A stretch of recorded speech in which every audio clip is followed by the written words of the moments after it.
the President General of the Nigerian Supreme Council for Islamic Affairs, NSCIA. So he's representing the President General, and he is the Imam, the Chief Imam of the Abuja National Mosque.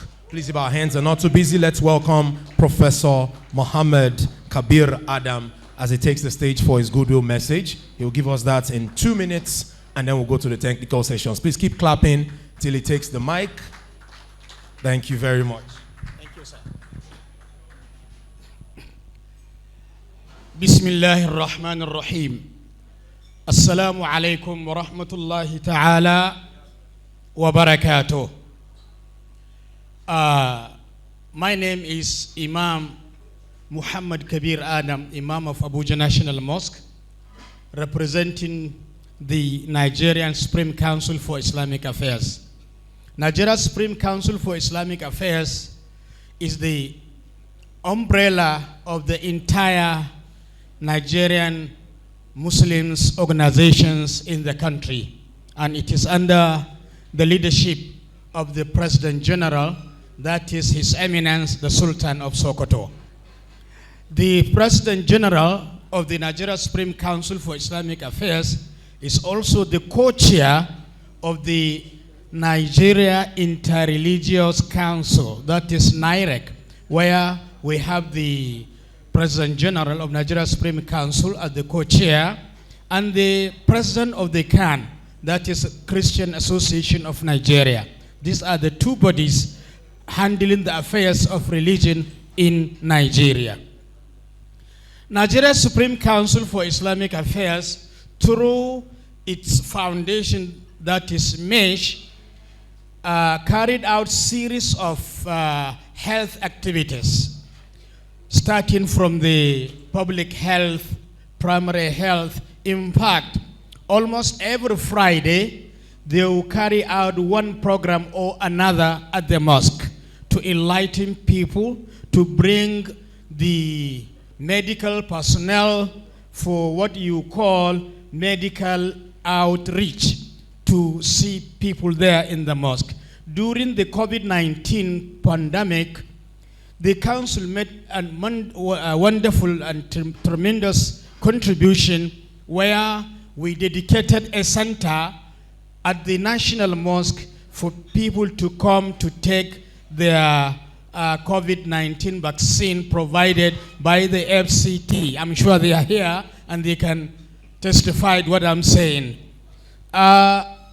National Mosque also, apart from that, we do provide ambulance services to Qatar, at least for an emergency program, so that, you know, the problem of our country is that of emergency. So based on that, at least we have 3 ambulances located at the National Mosque, stand by always. And we thank the Ministry of Health also. They donated 1 ambulance to us at the National Mosque, and it is there. Make it 4 ambulances for that kind of services. So part of our advocacy, almost in our sermon, especially on Fridays, we used to call on people to be watchful of any activities. In fact, whenever there is an announcement from the either Ministry of Health or from the FCT Department of Health concerning any health activities, we do make that pronouncement in the mosque for people to understand what is happening and what they're supposed to do. So we are there for you. And whatever services you wanted us to do at the National Mosque, we are there for you. And we are ready, inshallah. Thank you very much, and God bless. Thank you.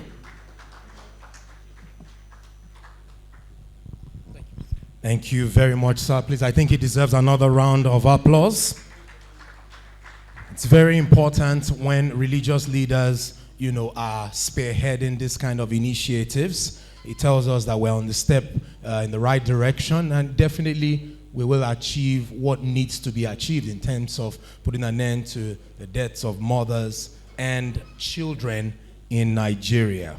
And I would also like to appreciate and acknowledge the Permanent Secretary, Youth, Sports and Development from Nasarawa State. He's the immediate past Director of Public Health at the State Ministry of Health. Please let's appreciate Dr. Ibrahim Al-Hassan. Thank you so much, sir, for coming. He's been with us since we started it together for Healthy Families in Nigeria before he was posted. Thank you so much, sir.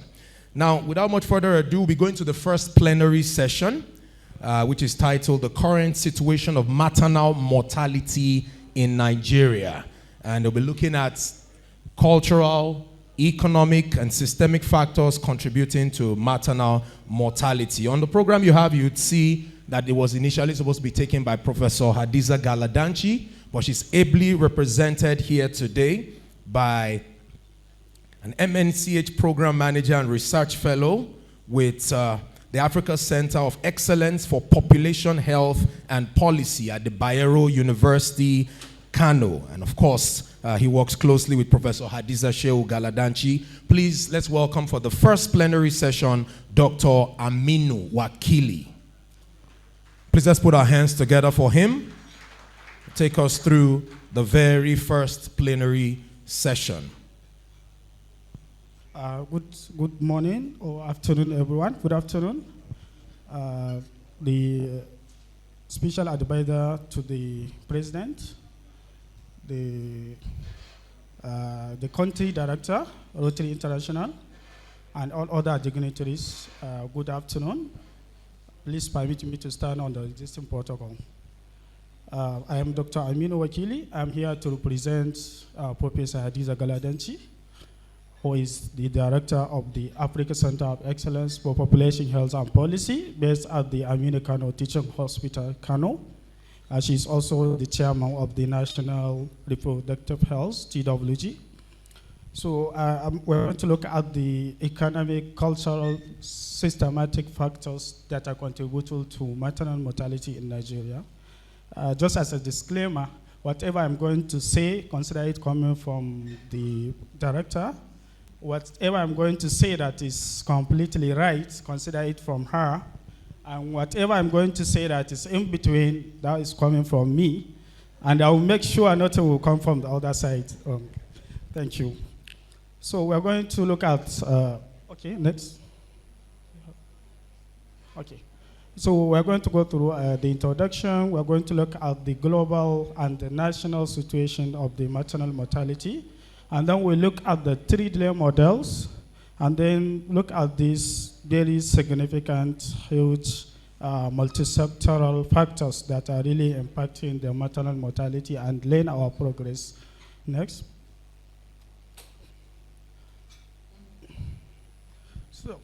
So as an introduction, in 2016, the United Nations set up goals to achieve by the year 2030. And one of the targets in such goals is to reduce the global maternal mortality ratio to 70, or at least at most in any of the countries, not more than twice 70, that will be 140. So we are really not going far. This is just a bit above 5 years. We have 6 years to go to 2030, but what have we achieved so far? So we said that maternal and child health is one of the goals. That is goal 3 is in the goal 3. Then we have other competing developmental challenges that are really indirectly also contributing to maternal mortality. Take a look at climate change. Take a look at water and sanitation, conflict and wars. They are all contributing to maternal mortality. So that is why MNCH is getting lost amid all these competing challenges. We have very few countries or regions in the world that have gone far toward achieving the targets. We have Australia and New Zealand that have achieved 34.6% reduction in maternal mortality ratio. We have Central and Southeastern Asia that have achieved 15% reduction. So where is Nigeria? We're going to look at that very shortly. Next. So globally, in 2020, there has been some reduction in the maternal mortality ratio by 1/3. But however, despite the reduction by 1/3, about 800 mothers die every day. That is about one mother is dying every 2 minutes. So this is so far we have achieved globally. And then in Nigeria, the situation is next. As at the last figure we have, Nigeria is contributing about a quarter of global maternal mortality. Initially, before this data, when you look at the map, the top 4 countries that are contributing to maternal mortality are Nigeria, India, DR Congo, and Ethiopia. But look at the data now. All of these countries are contributing less than 10% now, but Nigeria is contributing 28% of global maternal mortality. So what are the impacts of maternal mortality? When a mother dies, the immediate family will suffer most, and then that impact will be extended to the extended family, to the community, and to the larger society. About 90% of the babies of the index pregnancy in which the mother dies either die in utero, that is they are born as stillbirth, or they die immediately after delivery, that is the neonatal death, or they die within 1 year of birth. So even the 10% that will escape this death, imagine a child growing up in a poor family without a mother. So really maternal death has a direct impact on the immediate family, and then on the larger society. Maternal mortality, we all know that is one of the key indices that is used to assess the state of health and quality of care of any nation. And the death of the woman has a devastating effect on the whole family. So looking at the recent statistics we have, in the recently released NDHS, we don't have maternal mortality ratio, but the pregnancy-related mortality ratio, as you can see on the left side of this graph, well, can I say we are really going back, because over the 17 years depicted here, we are losing about 545 women per 100,000 live births as 2008. And now we are in 2000, okay, this is for 2018, and 556 women dies per 100,000 live births. So it's like we are not going anywhere, we are even going back, because the figures are really even going higher than we expect. Then the next slide is talking about the disparities. As you can see, the pale areas there at the top, all these states have about 7 to 25% of deliveries that are occurring in the hospital settings. But down there are some other states that are deeply rate. About 90 to 100% of all their deliveries occur within the health facility. So what is bringing about all these disparities? And then looking about the trends in the continuum of care, you can see that the number of women that are receiving skilled birth attendants, those that are receiving ANC from a skilled provider, and those that are receiving postnatal care within 48 hours of delivery, we're also not really progressing in that respect. You can see from 1990 to 2024, over 30 years, very little was achieved in that respect too. Next. So now we look at what are the causes of this maternal mortality. So these are the immediate causes. We all know that hemorrhage, either postpartum, antepartum hemorrhage, contribute most of the causes of maternal death, and then followed by the toxemia of pregnancy, pre-eclampsia and eclampsia, and then maternal infections.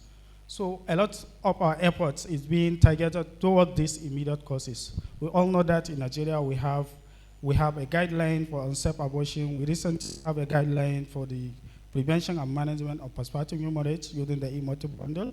We also have a guideline for management of toxemia of pregnancy. We are also into, I think we are just about to start some trials to see how we are going to address infections during pregnancy and postpartum by giving the mothers azithromycin in both health facility and those that are giving birth at the hospital. So these are the immediate causes, and this is where most of our efforts is going. So what is happening is we need to go back and look at these economic and social factors that are really contributing to this. So what are these social, economic, and environmental factors? Next slide. So all these factors can be grouped into 3 phases of delay. That is next. Phase 1 delay is delay at home, because when a mother is pregnant, she needs to seek permission to go to the hospital. She needs to seek permission either from the husband or from the mother-in-law, even if the husband is not around. So there is really delay in making decision to go to the hospital, either for ANC, for delivery, or postpartum care. And that accounts for about 30 to 40% of maternal mortality.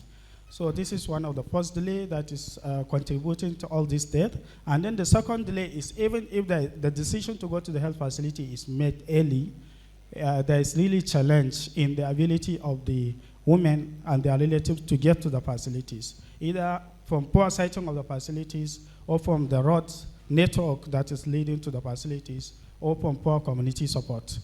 Next.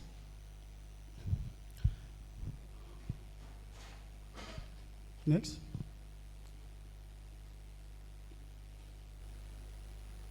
Next. Okay, yes. So continue. So this is the third delay, and this is while the woman has arrived successfully in the health facility, there is delay in getting the appropriate care she needs, either from inadequate skilled personnel, inadequate equipment and supplies to provide this care, lack of blood, or lack of motivation of the staff. I was opportune to be in one of the secondary facilities in the north, and in that facility, about 200 to 300 women were transfused every month. Imagine 300 blood transfusion in a month just for postpartum women. This is only in the postnatal ward. So, all these phase 1, phase 2, phase 3 delay have been contributed by these factors: poverty, lack of girl child education, utilization of maternity care services, lack of use of child spacing method, adequate human resource for health, poor quality of the health system. All these factors, we can see they are multisectoral. So maternal mortality is beyond the health sector alone. Since all the factors are contributed by other sectors to address maternal mortality, other sectors also need to come in. Next.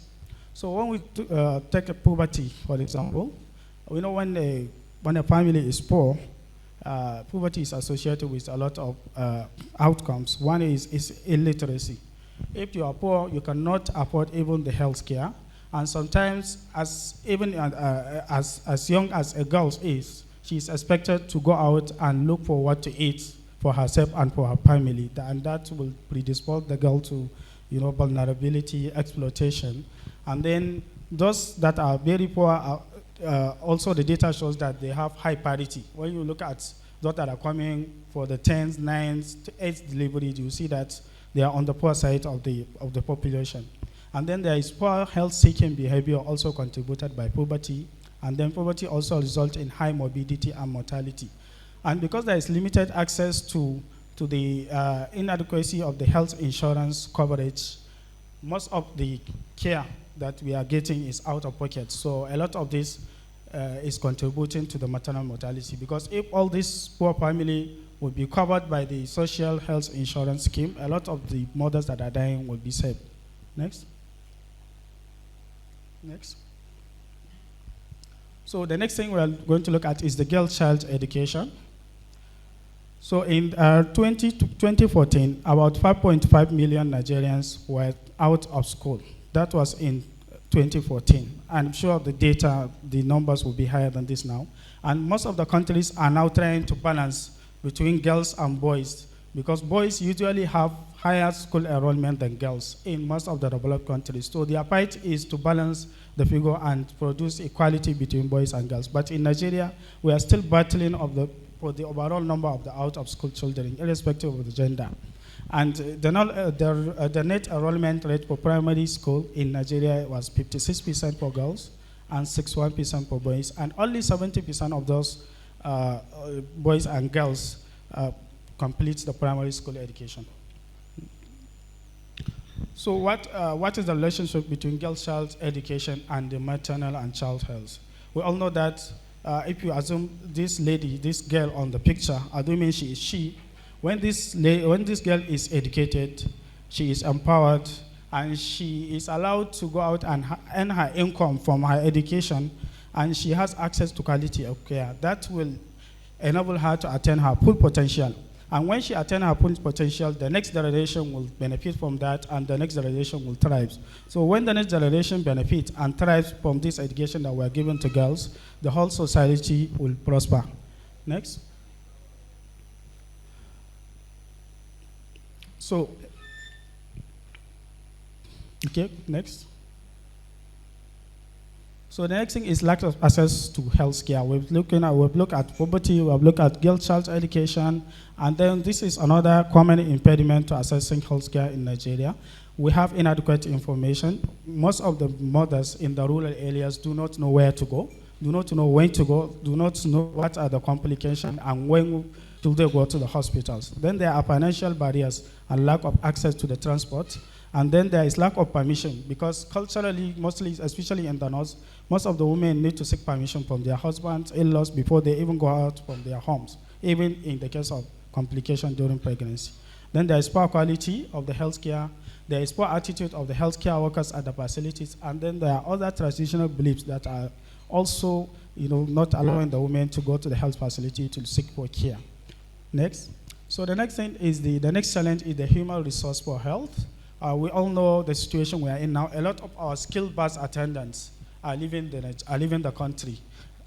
So without enough skilled human resource for health, no significant progress in maternal mortality reduction can be achieved. So there was a data that was published by the Nigerian Medical Association of Nigeria just last week, Kano State branch. They said that one doctor is covering about 33,000 population, against the WHO standard of one doctor to 600 of the population. So we have really a long way to go. Next. Next. So the next thing is the low contraceptive rates. Next. Looking at the data for our fertility trends, we are not achieving more. We are not achieving much. Most of our fertility rate, well, it's coming down a bit, but still we have a very high fertility rate. And then looking at that graph just lower down there, we can see the trend in the unmet need for the family planning. In the NDHS 1990, about 22% of the women that really need family planning are not having the family planning. That was in 1990, so 22. Now in 2024, it was 21%. So from 1990 to 2024, it's just 1% that we are for the unmet need of the family planning. Next. And this is showing some countries that are relatively similar to Nigeria in some other characteristics. Just look at the contraceptive prevalence rate. It was 15% in Nigeria. That is 2013. And look at Kenya 45%, India 54%. All these countries are characteristically similar to Nigeria, but they have achieved more than Nigeria has achieved over these years. Next. Next slide. So what are the importance of child spacing? We know how family planning is associated with maternal mortality. All the pregnancies that at the end will end in a complication and lead to maternal death are either too early pregnancies. They are all classified as high-risk pregnancy. Too early pregnancies, that is a girl or an adolescent girl becoming pregnant less than 18 years. Too frequent pregnancies, the interpregnancy period of less than 2 years. Too many pregnancies, you can see para 10, para 15, para 20. And then too late pregnancies, especially those that will get pregnant for the first time more than 35 years. Next. Next slide. So this is a data. We know that there was a blueprint of goal that Nigeria set to achieve by 2020. That is to achieve 36% contraceptive prevalence rate, but we have not achieved that. So assume that we have achieved that 36%, we could have saved about 22,000 mothers from dying in 2020, and we could have saved more than 100,000 children from dying also, if we have achieved that at 6%. Currently, we are at 21%, as we saw in the last slide. Next. So these are the challenges in summary. Infrastructure, commodities, equipment, human resource, respectable care, patient-centered care, quality data management. We are very confident that this administration, through the Nigeria Health Sector Renewal Initiative, will hopefully achieve the optimal success toward targeting these challenges. So I'll conclude from the saying of the father of the self-motherhood movement, Professor Mahmoud Fathallah, who said, "Women are not dying because of diseases we cannot treat, but they are dying because of societies have yet to make decisions that their lives are worth saving." Thank you so much.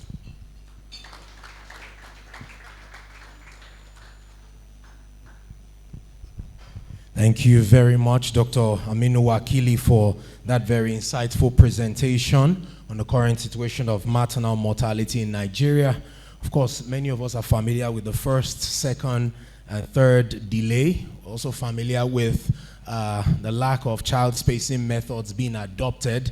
And of course, that's leading to too close or too many or complicated pregnancies, as the case may be. And I think one of the chords that he really struck there is the area of poverty, where he talked about people having to pay for health care from their pockets and low coverage when it has to do with health insurance. Well, it's a good thing that the National Health Insurance Authority has been invited for this workshop, and they will have a session with us tomorrow for us to see, so that all aspects of advocacy are taken care of, and for us to see what programs are being put in place and how those at the community can take control of this and use it to better their health. And of course, the issue of infrastructure, commodity, and the likes. I mean, lots of partners are here, and we know with laudable initiatives, what we can do is to keep encouraging ourselves to keep getting better and covering more mileage. I think it deserves a round of applause again for that. All right. Before I call up the panelists for the panel discussion, which will be coming next, I'd like to appreciate especially the Acting Executive Secretary of the Federal Capital Territory Primary Healthcare Board, in the person of Dr. Rukaya Wamako. You're very welcome, ma'am. Please let's appreciate her. Thank you so much, ma'am, for your support. Now we're going to the panel discussion one.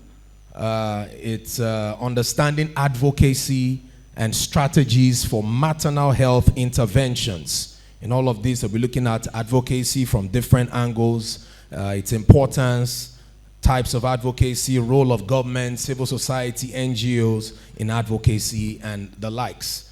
Now, to moderate this session, I have the honor and privilege to welcome to the stage here an astute professor of obstetrics and gynecology, and of course, he's from the Department of Obstetrics and Gynecology at the College of Health Sciences, University of Jos. Please let's welcome Professor Josiah Mutahir to the stage.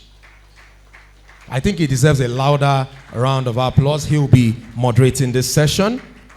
From the Federal Ministry of Health,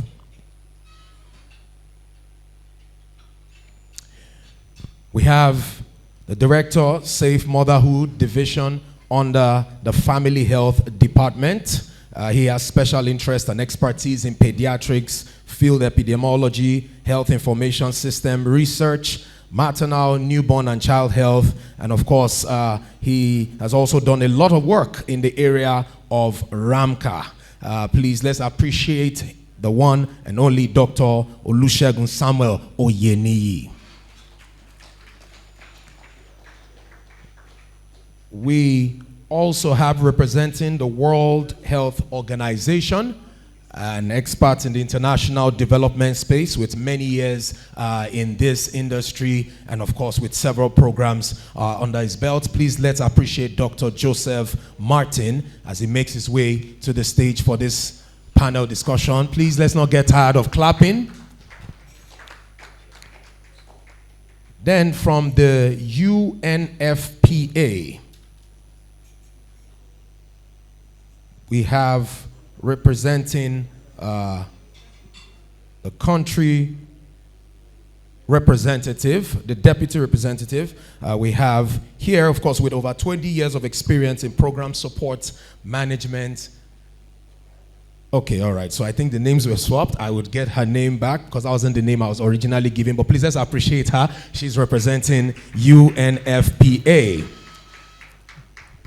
And then we would also have the representative from Gombe State. That's in the person of Dr. Mariam Abubakar, who's sitting in for the Honorable Commissioner of the State and the Executive Secretary of the Primary Healthcare Development Agency. Please let's keep clapping for her till she makes her way to the stage. And I'll be handing over the microphone to Professor Mutahir, who will be moderating the session. And because we would need to do well with our timing a little bit, we may need to reduce the time for this session, but of course, would ensure that every aspect of it is covered. All right, so I beg your pardon, please. Dr. Ini is the Director, Reproductive Health. Please let's appreciate him again.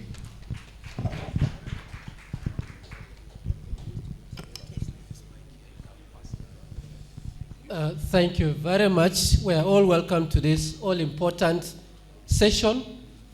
Remember that, of course, protocol for some of us is not very friendly, but I must recognize the special advisor to the President on Health, who now I'm sure is represented by somebody, and of course, our erudite and very active friend and Professor Lufadeju. Sir, thank you for this program, and thank Rotary in general. The theme of what we are talking about this conference is actually working together to reduce deaths of mothers and newborns in Nigeria. I'm sure we're all aware that over the decades, these have remained high and have defied solutions for reduction. I had a cursory look at the rates of maternal mortality. And of course, I just went back to 2017. It was 917 per 100,000 live births. In 2018, kudos to Nigeria, we came down to 512.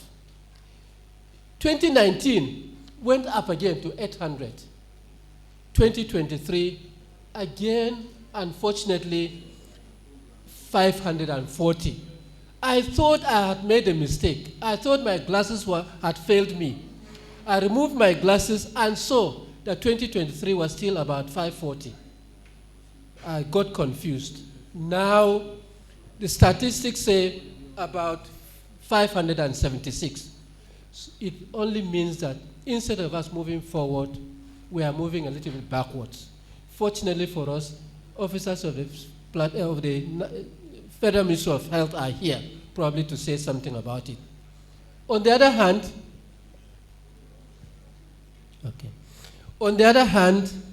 total fertility rate has improved a little bit. It's now 4.8. What of contraceptive use? It is now about 20% among married women. I'm told of an average of about 22. But take note, for the modern method of contraception, it still remains at about 15 or 16. Essentially, we are not doing too well. What about neonatal mortality rate? It still hovers around 33 to 41 per 1,000. Infant mortality rate, 63. Under 5 mortality rate, 110 per 1,000. These rates are not good for Nigeria. These rates are alarming. I think this meeting should come up with some positive and out-of-the-box solutions to these problems so that we move ahead, so that we have better things to report in the country. For this particular plenary, we shall be discussing understanding advocacy and strategies for maternal health interventions. We would also be attempting to define advocacy and its importance, discuss types of advocacy, the role of government and civil society in advocacy. To discuss this, in addition, we will be looking at policy gaps and collaborations.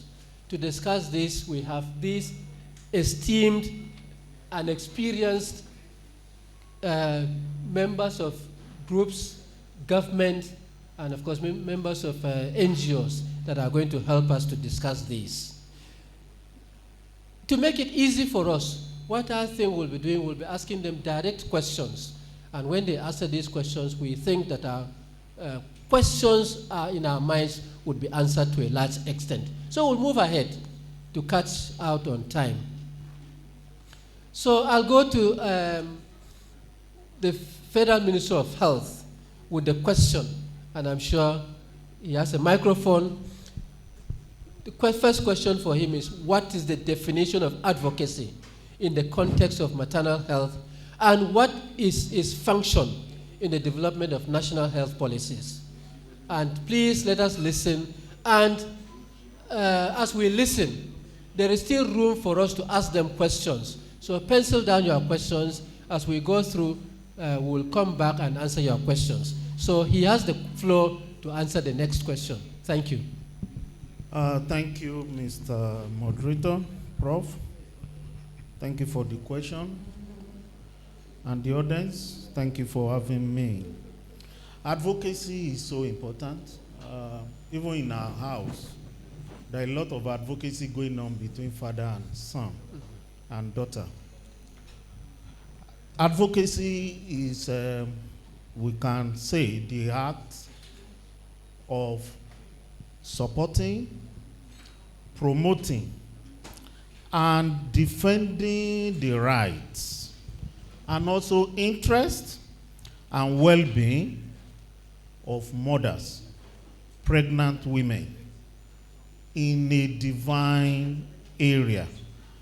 They can be in group in terms of association of pregnant women or market women, within which we have mothers. And that is the definition. It has to do with supporting some specific ideas, and that is advocacy. Trying to say, oh, you want to meet a target, and you're advocating for it. So you must support, you must promote it, and you defend that right as it relates to pregnant women, mothers, newborn, and children, because it's a continuum of care.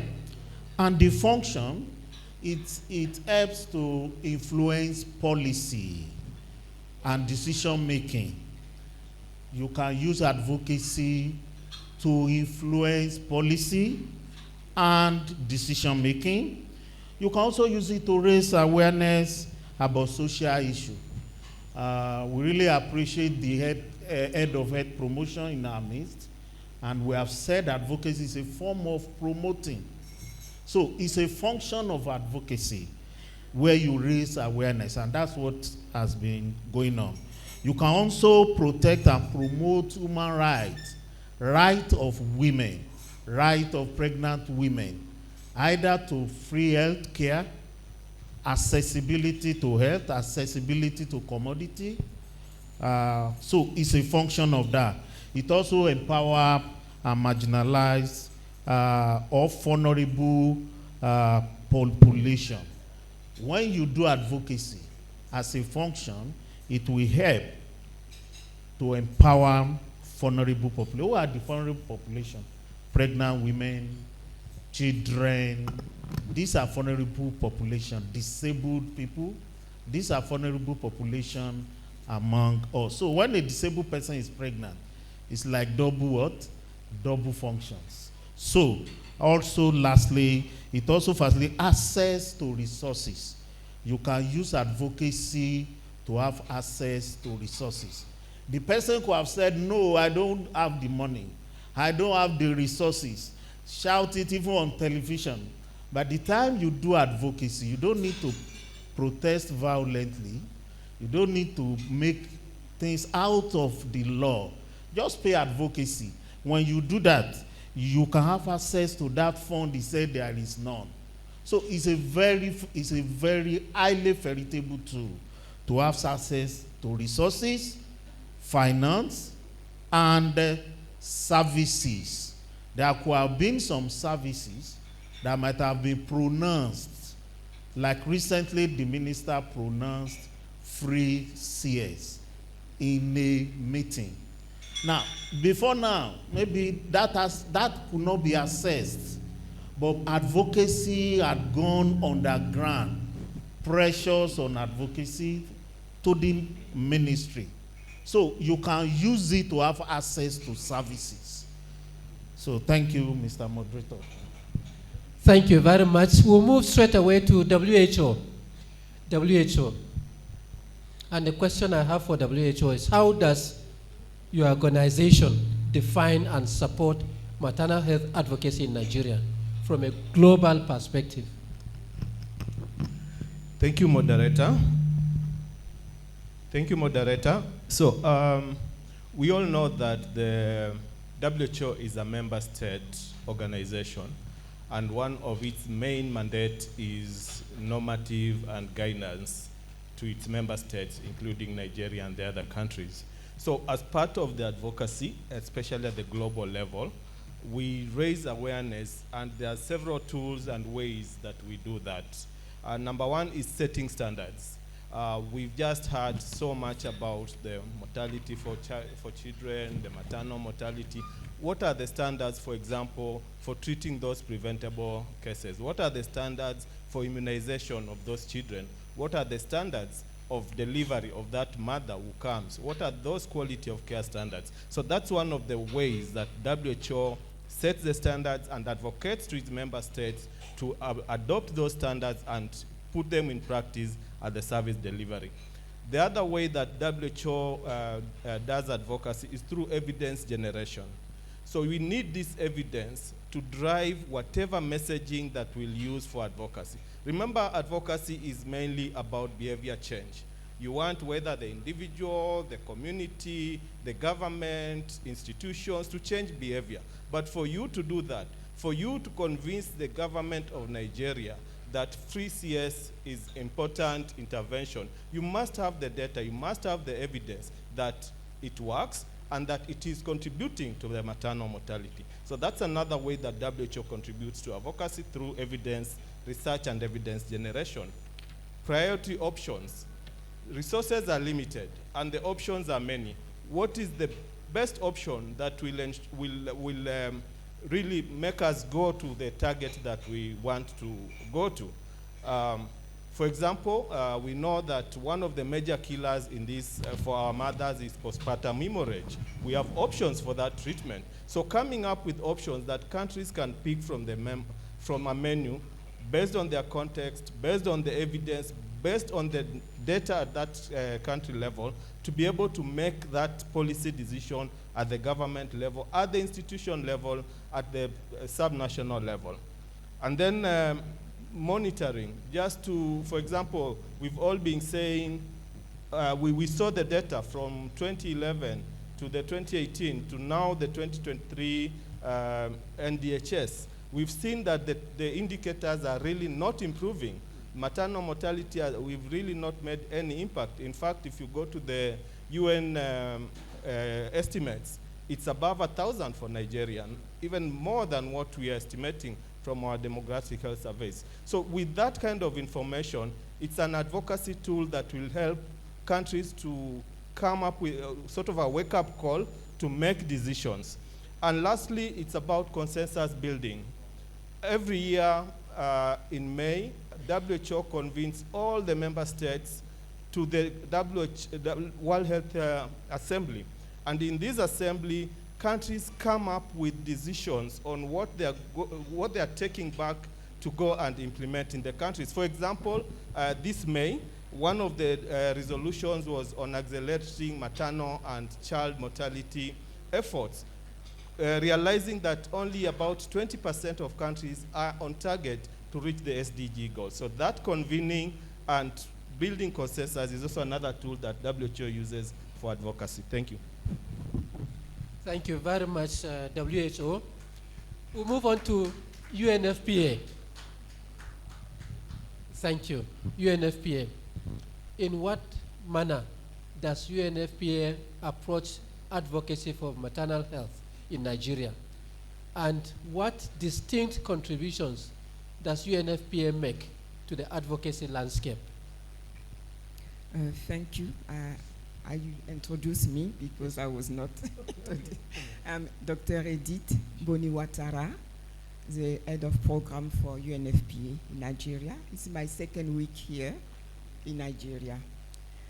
So for UNFPA, For us, I want to say that UNFPA is a UN lead agency for the women, for sexual and reproductive health.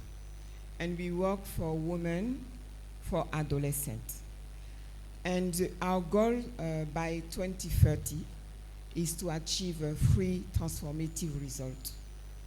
0 unmet need for family planning, 0 preventable maternal death, and 0 GBV and harmful practices like the early marriage. And UNFPA Advocacy in fourth target 3 level: government for domestic resource mobilization, donors and stakeholders, and the third is the beneficiaries. Regarding your question, I want to say that we target 5 main areas for the advocacy. It's a policy advocacy and support for government initiative, like the National Family Planning Blueprint. So UNFPA is involved to support the government in this initiative. The second is the capacity building of health workers. The midwifery school with the revision of the curriculum and the training, in-service training and pre-service training of the midwife. And this is to address the shortage of skilled birth attendants, which is critical for reducing maternal death. The third one is the community awareness and mobilization and health education. It's important to increase the demand for maternal health services and educate the communities on safe motherhood practices. And the fourth one is a data collection and research. UNFPA is really active to drive evidence-based policy, evidence-based advocacy, by highlighting maternal health needs using data. So we are working through the census and also for the NDHS. And with all this important data, we can really guide the informed decision for the country. And the last one is the global and national partnership advocacy. It's important to us to come together in a united approach, to have a collaborative planning and funding, and also share goals in reducing maternal mortality. And it's important to align our stakeholders' effort in a more efficient way to target maternal health challenges. Thank you. Thank you very much. Let's clap for them, please, when they finish. Thank you very much. Let's come back home again and ask a state in which Rotary has been working very hard, and that is Gombe State. And the question is in what manner has Gombe State implemented advocacy for maternal health, and which specific strategies have proven to be effective in Gombe State at your level? Thank you. Thank you very much. For us in Gombe State, the strategies we use in advocacy with regards to maternal and child health is we have a advocacy technical working group who the CSOs are part of it. There are some government officials are also part of it. And of course, we have the integrated PHC service. Thank you. Put it in your mouth. Oh. The integrated PHC service, where the deputy governor is the chairman for that committee. And of course, all the chairmen across our LGAs are part of it. We have the permanent secretaries, we have Rotarians, he's here, he's part of the committee. And we also have some NGAs like the Women Affairs. We have the traditional leaders.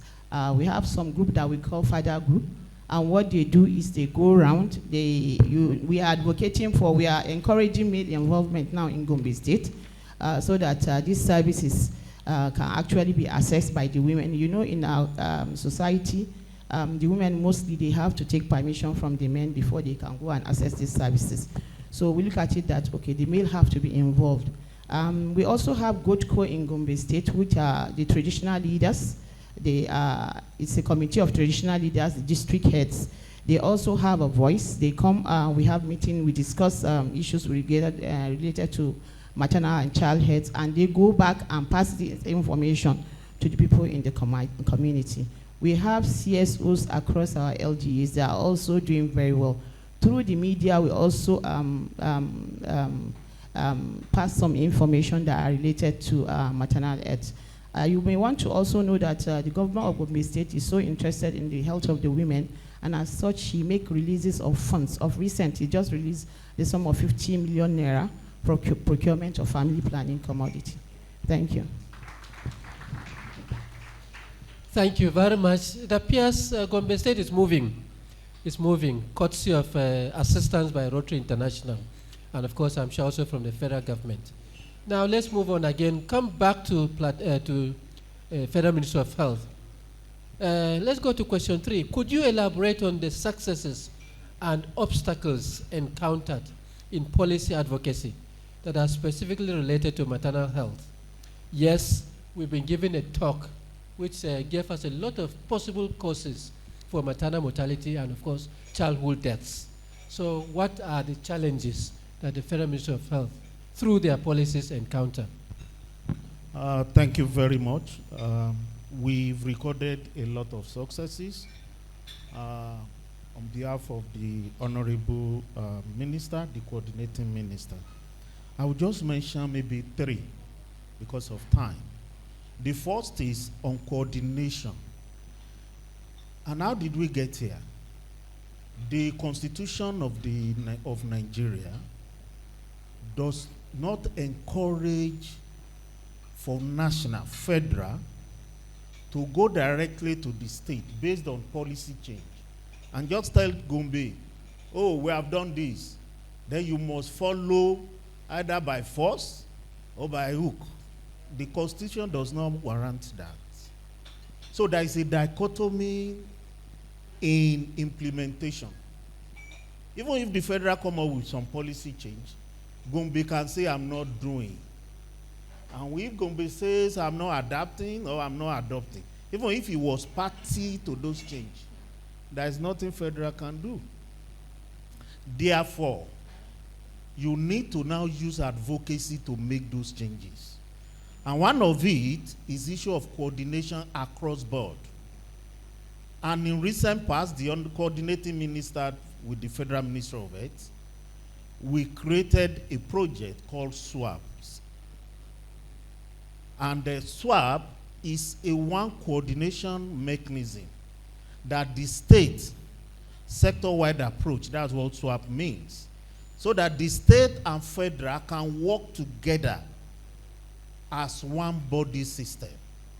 And to overcome that constitutional rule, the Federal Ministry of Health successfully, through advocacy, made all the governors of 37, both 36 plus FCT, to sign a compact. That compact sign is like an MOU to say, when we do something at the national under SWAP, all the states, we are ready to follow suit. And that overcome a constitutional breach that we had before. So with that policy change from the coordinating minister has given us a leverage to improve implementation at the state level through advocacy. That is number 1. Number 2, let me say directly on the reduction of maternal mortality. To be specific now, on postpartum hemorrhage, specifically. Before now, when a woman bleeds in pregnancy, people just estimate, oh, it's 1,000, it's 200. And some of them will have even been sweating because that is what we are taught. And this year in April, the minister came up with a policy change to that and stopped every factual estimation of blood loss during or after delivery. And he made that policy change and said every woman should use a calibrated drape, which we don't have before. That is number one. He also mentioned that those calibrated drape must be provided, produced in Nigeria, should not be imported. These are policy change, and it's a success. And with partnership, collaboration from the partners, we are moving on gradually in this policy change. The third one we just mentioned, there are some policies and plans that we don't have before. And for us to be able to collaborate with the state, they need guidance in terms of plans, documents to implement. And we have been able to produce what we call safe model strategy. Safe model strategy had never been there since the creation of Nigeria as a strategy based on imagine and reimagine issue. But this coordinating minister, in his wisdom, will be able to produce the first safe model strategy in collaboration with the partners and donors. BMGF, TA Connect, they are here supporting this process. WHO, UNFPA, UNICEF. So we really appreciate. So I'll just mention those three as a success. For the obstacles, we can divide those obstacles into three. We have the human obstacle, we have the systemic obstacles, and we have the social obstacles. For the human obstacles, many of them are traditional obstacles, where you have done every policy change, you have renovated the facilities, you have provided transportation, but the human obstacle, the woman will just stay at home and just said, all my women, all my daughters, none of them deliver in the hospital. And delayed from coming to the hospital, despite government doing everything. So that's an human error. Delay in seeking care. So it's one obstacle from the community that we are engaging. Fatalistic belief. People still believe in those traditions, myths and superstitions that believe that when a woman delivers, you can't take salt, and many other beliefs that we have has been a bane in what we do, teen pregnancy and marriage. The systemic, many of them are from the facility or from our system. And one of them is when we have poor infrastructures, poor training. Those are systemic that we need to. The issue of JAPA we are talking about is a systemic thing. So even if you have done all the advocacy, all the strategies, and it has made you to get to a place, what if all the health workers said, I'm going to UK, how do you stop them? So these are obstacles. And there is a need to look at all these obstacles. For the social, poverty is number one there. Out-of-pocket expenditure, many of it which we are doing, even with all policy that we are changing, that are hard to reach areas, cannot even get to facility. So they use out-of-pocket, cannot even get facility there. So these are obstacles, not to talk of transportations that are very poor in some areas. It's one day out of the week that boats travel from the where you can get facility to where you are living. So if you are in labor in those 4 days where there is no boat, even when there is boat may not come until evening. So these are obstacles to all the policy change, and these are, we call them determinants. Even after you have addressed the direct and indirect causes of maternal mortality, these determinants, what do you do with them? You also need to look at them, and they are contributing seriously to the maternal mortality, despite all our efforts. And that is the area we need advocacy to remove, either with the community or through individual or through self, to make it happen. Thank you. Thank you very much. Thank you so much. Let's clap for them. Now, when I come back to you, you did mention a policy, which is a freeze run section. When we come back, you'll explain that one. Freeze run section. How do you think that is possible in the next 1 year? In the private health facilities that have to charge to maintain their service, is government going to pay those things? How is it going to be done? No, but that is not when you come back. It's something for you for thought. WHO, what are some of the primary obstacles that WHO encounters in its advocacy endeavors, especially at the community? And how do you address these challenges in collaboration with the national institutions? Yes, thank you so much, moderator, for that question.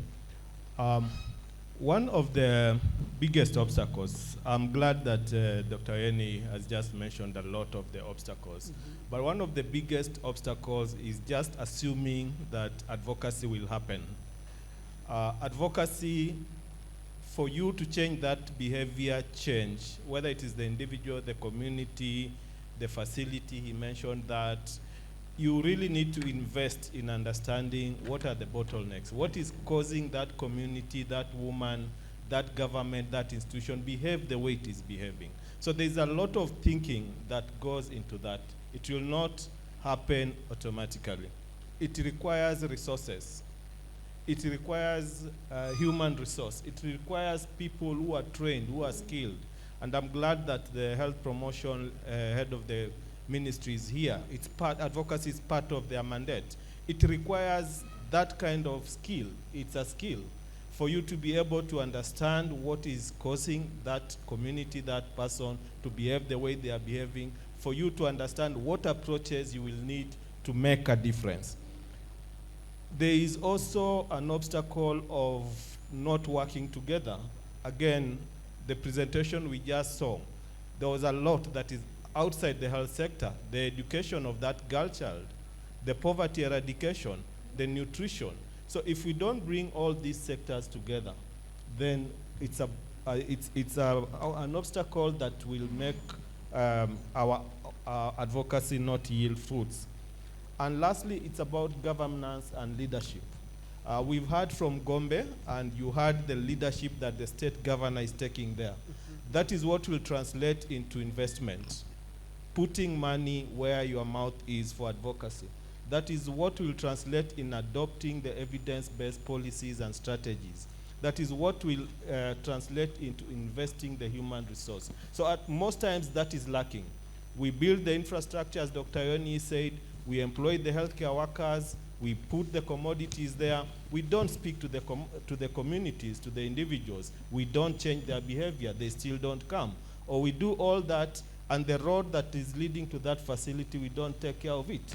We do all that, that woman comes to the facility in good time, malnourished. The outcome will not be as good. You'll end up with a premature baby, you'll end up with most likely infant mortality. So that working together is also an obstacle that we really need to take into account for successful advocacy.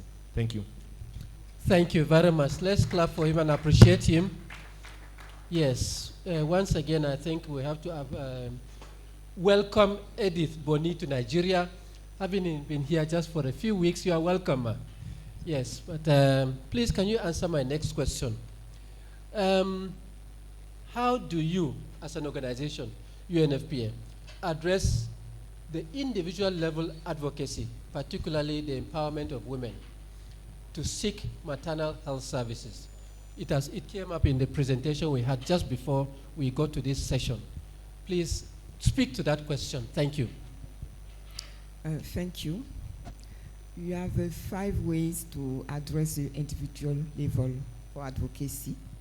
The first one is the educational programs on maternal health rights and services.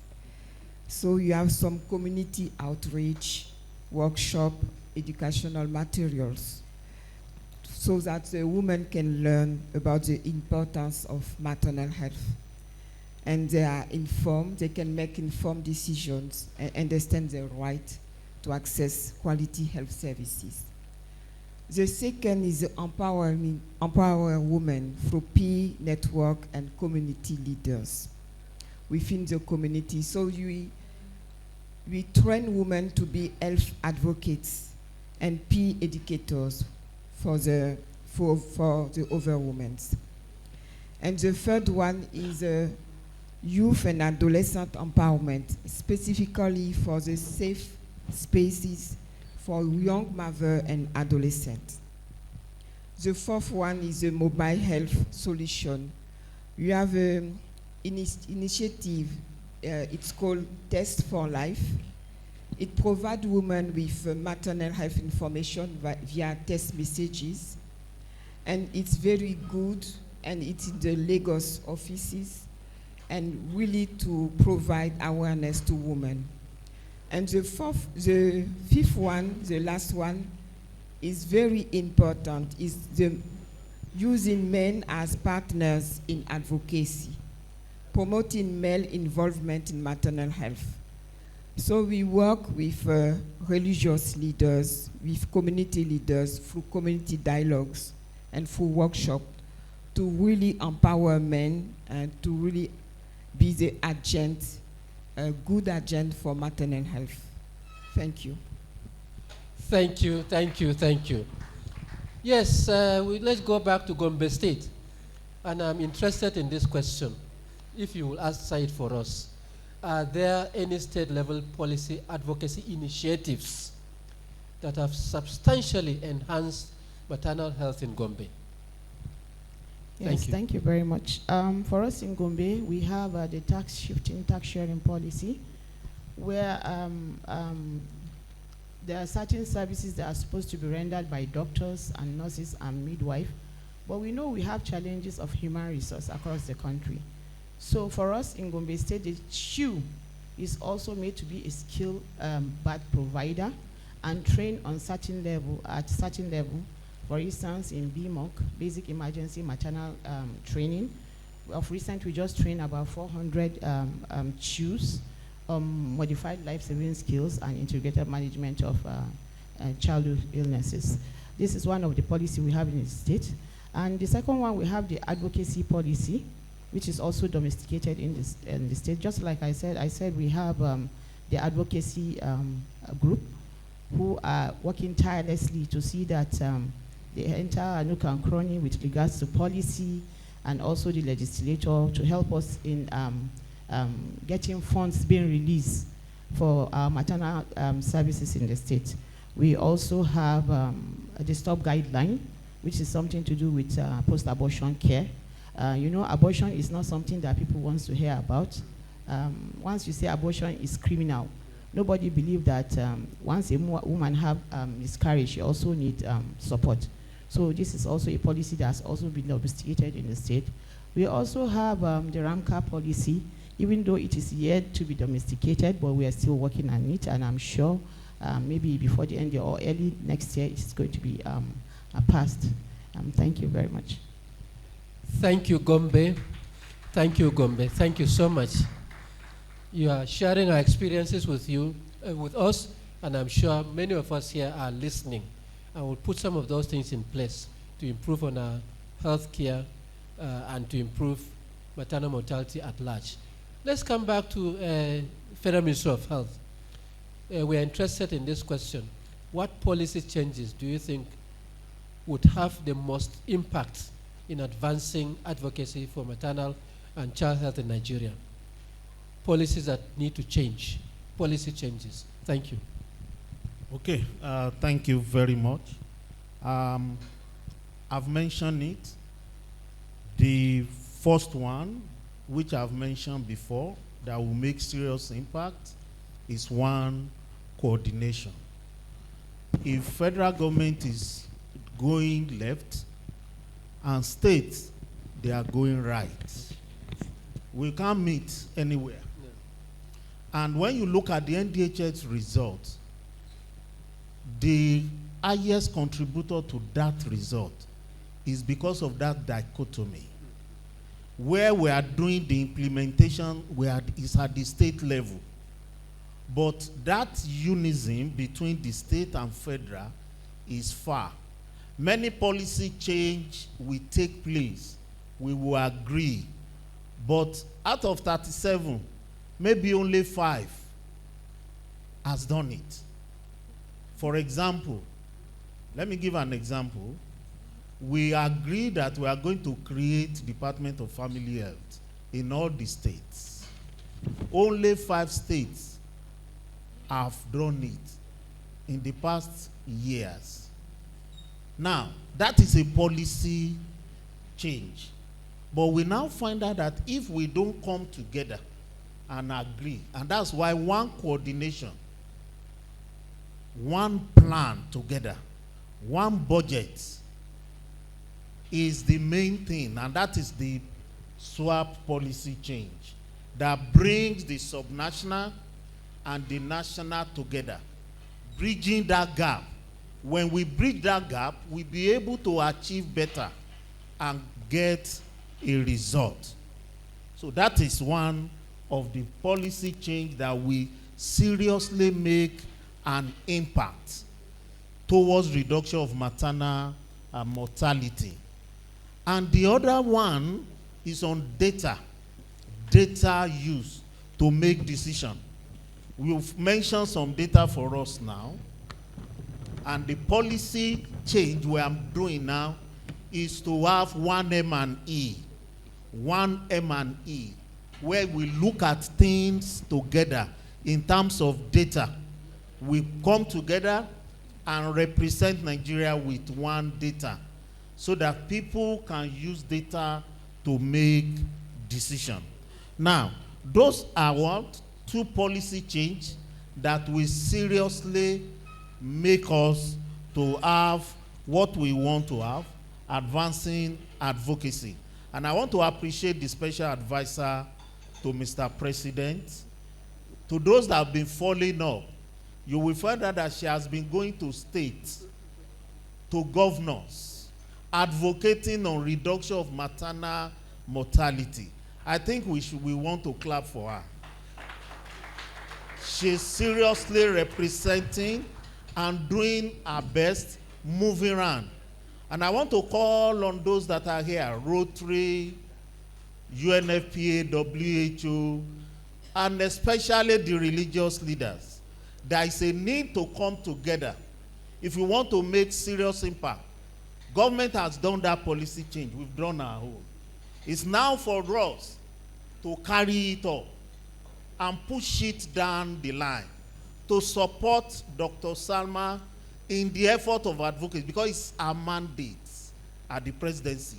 And we need to support that process that every one of us will be able to support, moving around the state to implement the policy change that we have put in place as Federal Minister of Health for states to also implement and be able to achieve our target. Lastly, let me talk about the CS policy change. This is a recent policy change. And there is only one thing that the coordinating minister will do it. I believe the NHIA, they are here and they will be speaking. And the only way the minister will achieve it is through insurance. There is no free thing anywhere. Somebody is paying for it. Before the minister made that announcement, some people has come up, partners and donors, that we are ready to pay. It has already started though. Kano, for example, there are 3 facilities in Kano that have started through insurance. And they have also started registering pregnant women. And that Kano, we have the specialist hospital, Aminu Kano, and one of the hospitals in Kano through the insurance. So it's through insurance. And we're calling every one of us to make sure that we register through insurance. Somebody will pay, but somebody will not die also. So there is a need to look at it in a holistic manner. The insurance is very key, especially the community-based insurance.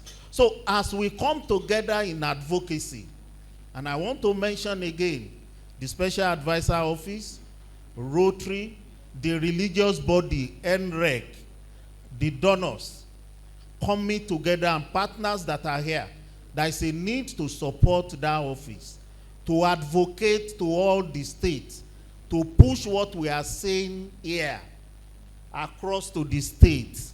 They are not here, but somebody needs to take it to them so that it can be implemented and we can get our results. Thank you very much. Thank you very much. I'm happy to hear that something really is being done about that to make sure that the free transaction takes place and that it is not a hindrance at any level. Yes, the speakers, you've left out one issue, which is the politicians. Politicians say one thing and do not do another thing. I hope that one of you here will mention that, because they are also a key factor in our not achieving what we desire. But just think about it. The next question goes to WHO. WHO, another tough question for you again. What issues, what patterns, what trends do you envisage in terms of maternal and child health advocacy within the next 5 to 10 years? Yeah, thank you for that. Dr. Akil, in his presentation, ended with a very thought-provoking quote, that these women and children, I might add, are not dying from diseases that we cannot treat, but they are dying because we've not made a decision that those lives matter. And I'm glad to say that we are starting to see a trend where at the global level and even at the country level, we are starting to make those decisions. You've just said that it's one thing to make a decision, it's another thing to implement that decision, and that's where advocacy comes in. I'll just give a few examples. Last year at the UN high-level meeting, they passed a resolution on a political declaration of the high-level meeting on universal health coverage. And if you look at that resolution, it's resolution 78.4 of the UN Governing Council. Maternal mortality, child mortality were highly highlighted as things that the heads of states and countries that were in that meeting committed that when we go back to our country, this is what will be our priority in terms of budgeting, in terms of our manifestos, in terms of our social service delivery. Again, just this year, during the Pact for the Future signing, there was another commitment by presidents and heads of states. And if you look at that compact, the Global Digital Compact and Declaration of Future Generations, again, there was commitment that maternal mortality, child mortality will be high on the agenda. Earlier on, I mentioned this year's World Health Assembly, where the 194 member states came together and made that resolution to accelerate efforts towards ending maternal mortality and reducing child mortality. And I'm happy to say that Nigeria was one of the sponsors of that resolution. You know, the way WHO works, it's a member state. So countries have to come and propose what they want to carry forward. Then we come to the World Health Assembly and we all agree that is what to do. So that's another trend we are seeing, that these commitments are realizing that the SDGs 2030 is just around the corner and we are really not making much progress. So there are all these commitments. Are they translating to action at the country level? To give the example of Nigeria, we heard in the morning from Dr. Salma, the special advisor to the president, that in his HOPE agenda, if you look at the main objectives, one of them is actually crushing maternal mortality and ending under 5 mortality. And that is translating to the renewed investment in the health sector. The blueprint has just been developed. At the moment, states are in the process of adopting that blueprint into the state annual operational plans. Hopefully, there will be investment into that. Hopefully, it will translate to action. So from global commitment to country commitment to starting to see action. What, as WHO, we are really looking forward to see as a trend, and we are already starting to see it, including in the blueprint I've just mentioned for this country, is reorienting our health system towards primary health care. It is within the primary health care, the 3 components, that you have policy and leadership engaged there, that you'll have the multi-sector approach that we talked about. We said education, agriculture, roads, housing, they all have to contribute. Health sector alone will not reduce maternal mortality and child mortality. And then the third component of the primary healthcare approach is community empowerment. If the community is not empowered, if the community is not part of the process, part of the decision making to say these are our health problems and these are the solutions that we will work with the stakeholders to come up with solutions and to utilize those services to promote health, to protect health, and to serve the vulnerable, then we are not going anywhere. So to us, that's another trend that as WHO, we are excited to see countries starting to go towards that trend. Thank you. Thank you very much, WHO. Thank you so much. You're working very hard to make sure we go very far in this country in the reduction of maternal mortality and childhood mortality, childhood deaths. We are back to you again. We're knocking at your door again, UNFPA. What are the most effective indicators to evaluate impact of its advocacy efforts in maternal health? Okay, thank you. So we see that to evaluate the impact of the maternal health, you have 7 categories. The first, you have many indicators, but I will pick one per category. For the policy and legislative changes, it's good to have this indicator of increased budget allocation for maternal health. So we see the commitment of the government of the state. The second category is the maternal health service accessibility and utilization. And for this one, it's good to have the skilled birth attendance rate and the antenatal care coverage. So we can see if really you have an impact for the utilization of the services for maternal health. The third one is the reduction in maternal mortality and morbidity.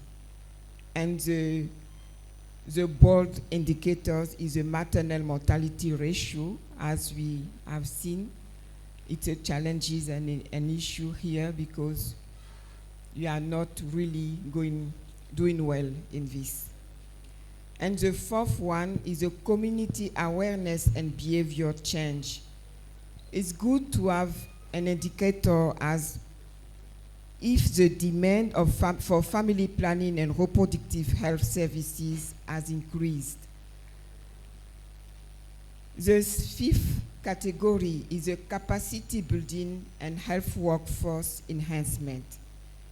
So in addition to the number of healthcare providers trained, it's good also, it's important to have the geographic distribution of these healthcare providers, because you have some silent regions who have no healthcare provider or few healthcare providers.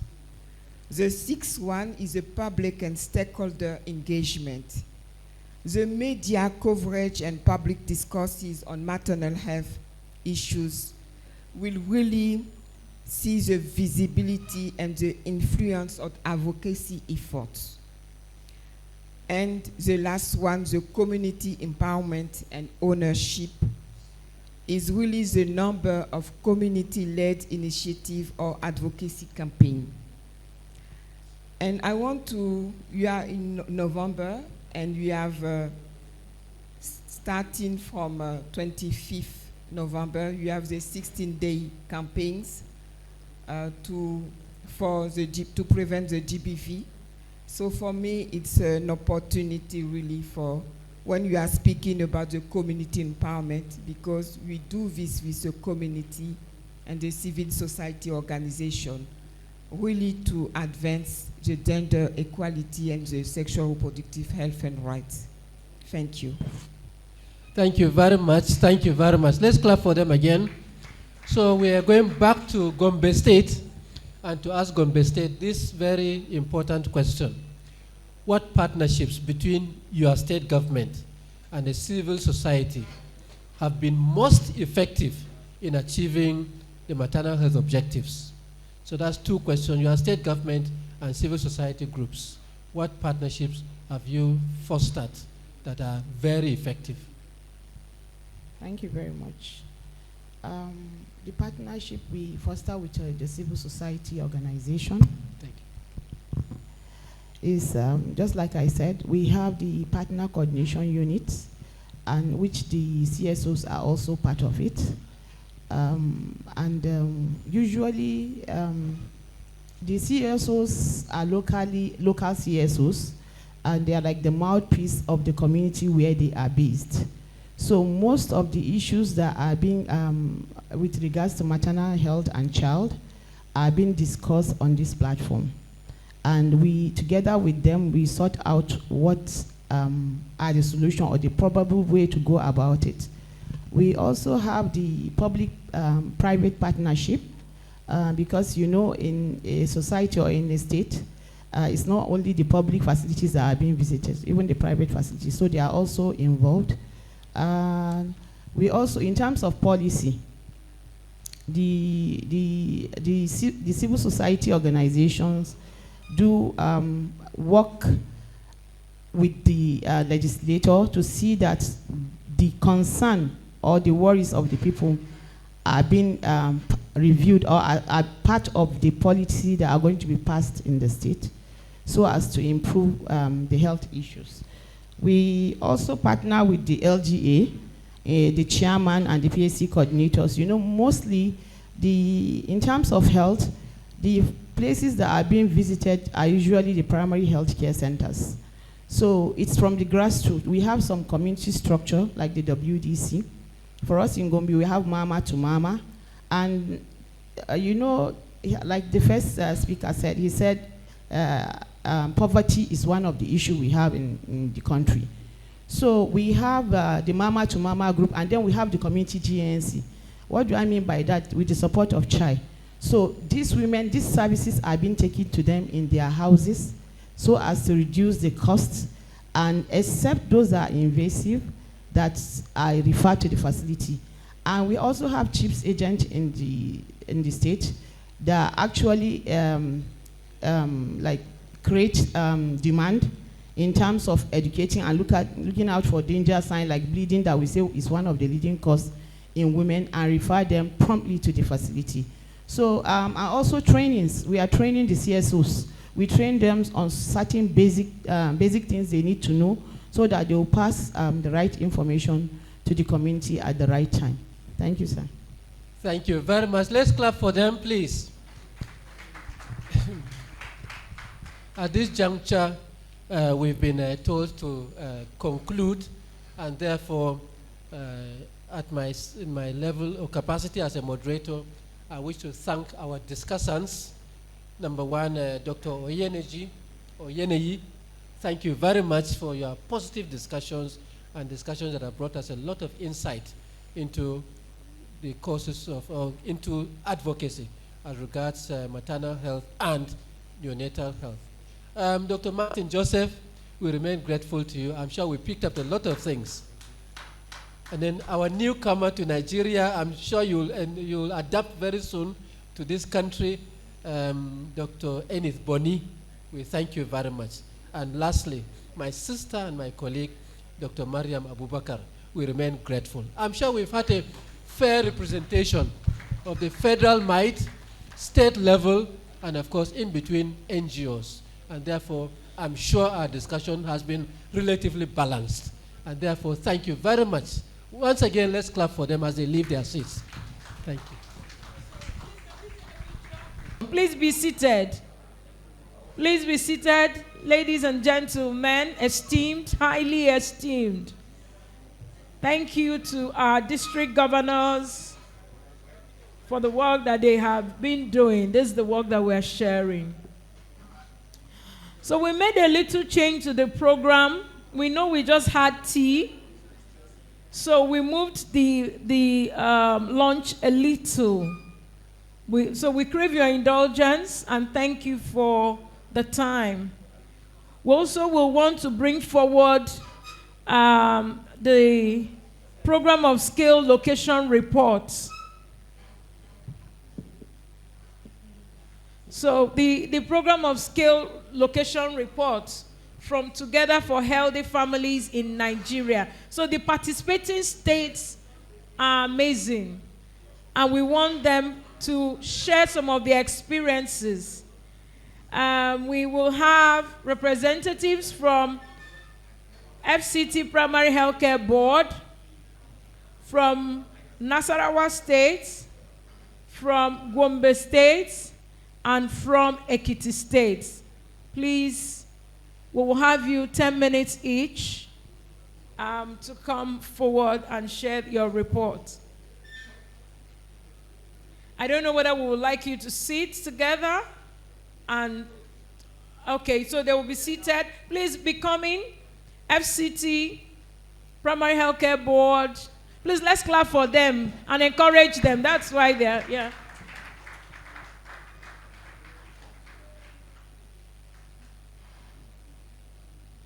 Okay, so let them start coming. FCT, please. Thank you. Please encourage her. She's coming. Our powerful women, frontline health workers are doing the magic and helping us change the indices. Thank you. All right, good afternoon, everyone. I will be speaking on behalf of Nasarawa State here. We have done a lot of work with Rotary, and especially on the advocacy aspects. And Rotary has helped us to initiate what we call the community dialogue in the state, where we go to communities, dialogue with the major stakeholders, and be able to bring out results. For a while, they have supported the state, and the state have seen that community dialogue issue is good, and the state has sustained it, even without the support of Rotary for the advocacy dialogue. The state is now doing it on its own, where we look at the indices from various local governments, and then we look at where some of them go for ANC, but they don't deliver in the facilities. Some of them will not go for ANC, but they will come to the facility to deliver. By the time we look at those indices, we now pick one of the community in that local government, and we do the community dialogue monthly. The state has taken over that, and they are doing it well. We also have the advocacy working group in the state, where we have major CSOs that are part of the advocacy working group and partners. And what we do is that we hold a quarterly meeting with them, where the state comes up with issues that they know is disturbing them, and they inform the advocacy working group, and they go out to advocate. The advocacy working group go to the extent of advocating to the governor of the state, to the accountant general, on the release of budget for reproductive health activities, and they are doing it very well. We also have the media forum in the state, where the Rotary and other partners has helped us to establish, to be able to carry out some of this advocacy on the social platform. We have a media forum where we have all the media houses on that forum. They have been trained on some of these key issues to do with reproductive health and family planning. And sometimes when we have all these national days, they give us free of charge to come and talk, and then say what the issues are. And sometimes they also help us to do what we call like a sensitization, or if we have any issues that we want them to advertise, they do that for us free of charge. We have signed MOU with most of the organization, especially their MDs, and they have given us slots to come and talk about. We also have what we also do like a community outreach, also with the help of Rotary. Other partners have seen the effect of the community outreach, and they are coming up to support what Rotary have started in the state. We do sometimes a monthly community outreach, sometimes we do it quarterly. I think Prof is my witness, the way people come out to access those services. In fact, he told me that he's impressed with Nasarawa State. We don't fake results. And that is why we have a very good working environment where we give our partners the opportunity to come and showcase what they have, because we know that they are doing it for our people. And then we also have what we the state have implemented the community NPDSR, where they do the community autopsy, where they find out that sometimes you see that in the primary healthcare they don't report maternal death, but the community, we always report that. So we do like, we have the community structure where if a woman died, the chief's agent will report, and then the community stakeholder will take it up to find out what really happened, and they report back to the state. We have a lot, but they said my time is off. So thank you.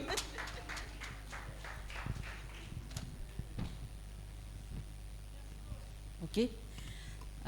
This is FCT. I'm standing for FCT. Advocacy, communication, and social mobilization is key in FCT. And that is what we believe on, as well as community engagement, because we are doing primary health care. If you are doing primary health care and you don't engage the community, then you are not doing primary health care. And that is the belief. And because that is the belief, we have a lot of partners that help us in the area of advocacy, which Rotary is at the forefront. We have been partnering with Rotary for a very long time in the areas of maternal and child health. From MPCDSR, from when it was MDR, then it becomes MPDSR, then it's now MPCDSR. The platform we are using is Rotary that brought it into the nation, and then we are using it now. Maternal mortality is an event now, it's a public health event that we announce, and then we pass it through the area council down to the state and then to national. It's a zero tolerance in FCT, and then that with the help of Rotary International, Rotary Maternal and Child Health, we are able to achieve that. We train majority of primary healthcare facilities on MPCDSR with the help of Rotary. And then our frontline healthcare workers now are MPCDSR trained, as well as the directors of the area council were trained also in MPCDSR with the help of Rotary. Apart from that, Rotary has focal facilities adopted in FCT where they do training of maternal and child health, including immunization.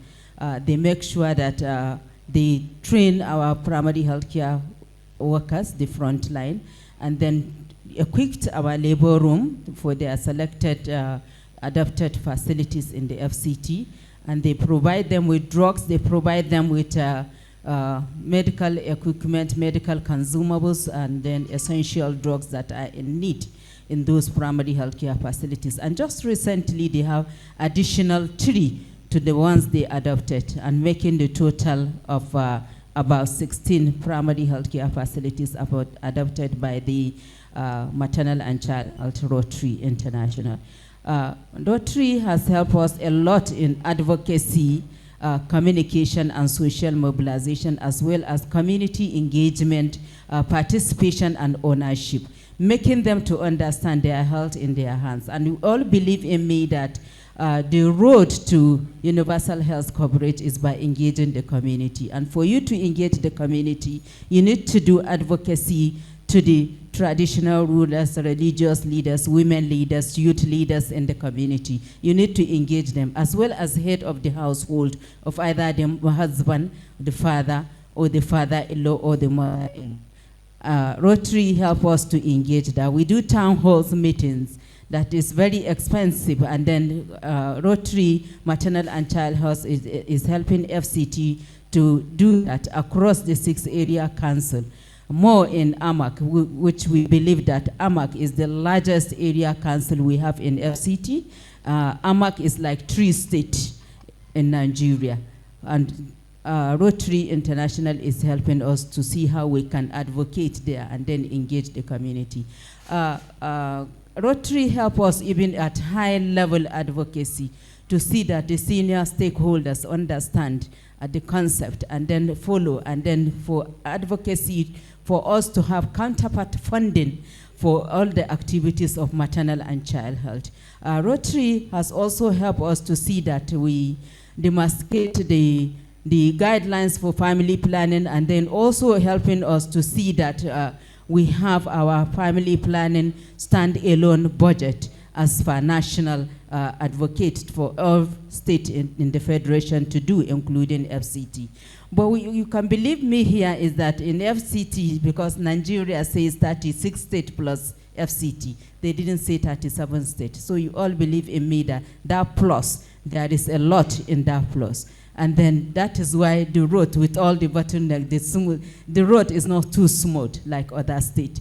But Rotary is helping us to penetrate and pass through the bottlenecks and get to the highest stakeholders and advocate for them for smooth running of activities of maternal and child health. And a lot has been achieved. MPCDS has really opened our eyes that our maternal mortality, perinatal mortality, neonatal mortality, under 5 mortality is really high, and it is really there even in the community. And a lot of them were not recorded at the community level.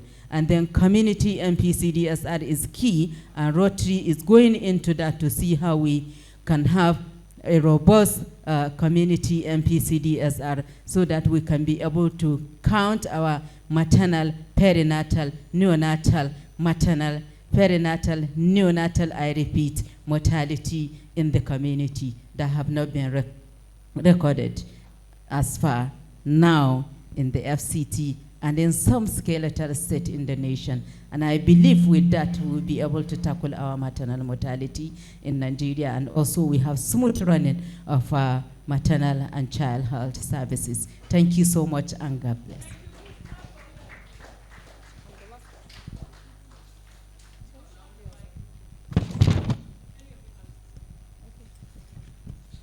Yeah, so good day all. This is Gombe State. Once again, I want to share the experiences and support that is being given to the state by Rotary International.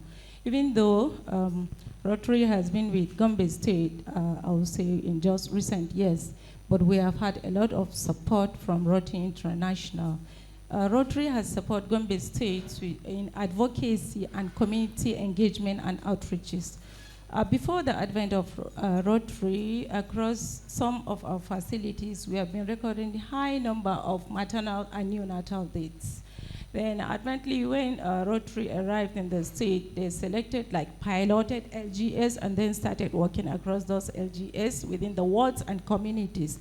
So far, as was shared before, we have tackled a lot of maternal mortality indices across our facilities with the support we're getting from Rotary. Rotary has supplied the state with equipment and supplies of commodities for use at the facilities that they are supporting within the states, and it has been judiciously used, and that one also has supported us a lot in tackling so many things in the state. Rotary has been supporting us in trainings, like EMON trainings. The facilities have been trained in EMON. We have engagement in MPCDSR activities, which was also supported by Rotary.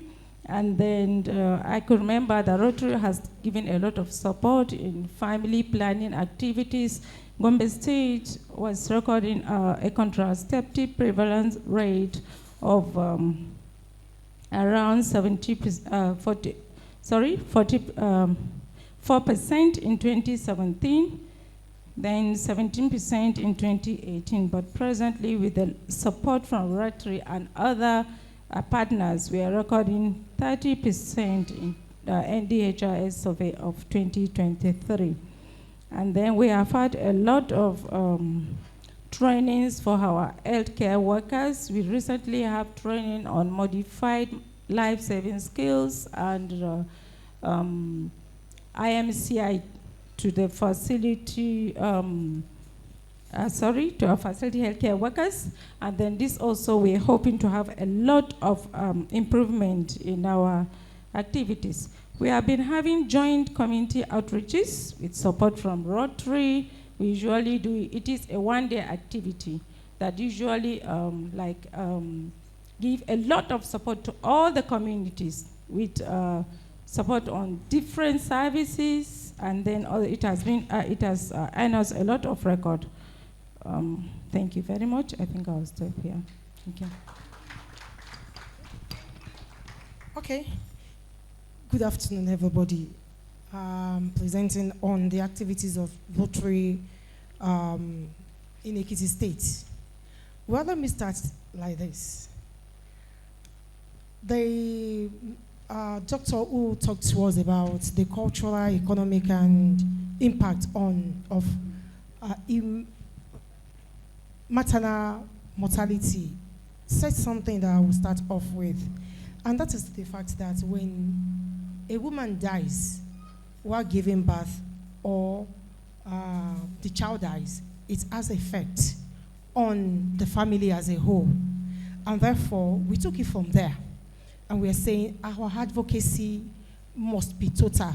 We don't talk to the women alone. We don't talk to the health workers alone. We ask that our fathers, our husbands, the traditional rulers who are majorly male are involved in this advocacy. We allow them to know that whatever the woman goes through, either you like it or not, is going to fall back on the family. And therefore, Rotary keyed it into this when they came to us, and they have helped us in advocacy trainings and all that to ensure that our people have enough information to take care of themselves, to be able to leverage on what we have so that they are safe. We have had issues where women will go for antenatal care and not go for delivery. And Rotary helped us in training on the issue of respectful maternity care, so that people will feel, as humans, when they go there, they feel they are in safe hands. This has actually helped us in ensuring that women come back to deliver when they have antenatal care with us. They have also helped us in training for HEMOC and LAC. So many of our people will not want the, maybe because of the culture, that, well, you don't count the children. People from our side will know what I'm talking about. But we have been told, and we have told our people that you can space your children and have enough rest before having another pregnancy. And these have helped us a lot. To be able to do the advocacy properly, Rotary has actually helped us in training our information officers, both at the state level and the local government level, and even media offices.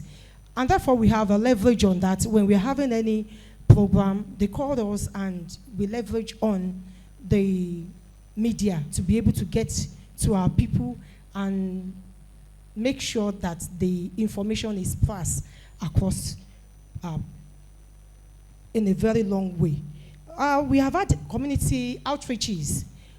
Like I said earlier when I was given the goodwill, Rotary is supporting us in 2 local government areas, and recently they added 2 other facilities to the 7 per local government that they were training. And to the glory of God, up till today, we have not had a woman die in childbirth at these facilities and at the local government. And therefore, we are hoping that in our sustainability plan, we'll be able to leverage on what they've taught us and expound it.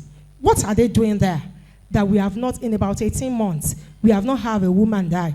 Then we are going to be doing that again in other facilities as a state government to be able to have this better and increase our indices. They have actually given us some commodities and equipment, and they are there. They are still distributing as I talk.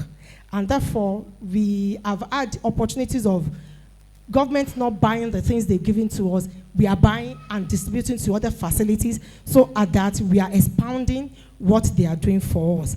They have done a lot. I can go on and on, but then I just want to say they are also innovating the facilities. So we have about 14 facilities that they are innovating now, and they have actually included the 2 per local government that they are adding. And so we are having renovation of about 18 facilities to help us. Then let me just tell you something about the outreach that we did recently.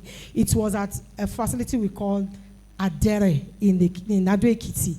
We found out that before the outreach, the people, we didn't know people were there and as many as that. What they did prompted the government to actually go there and make sure there is a healthcare facility built newly for them, and people are actually trooping there, and we are having the numbers scaled up. Let me stop there.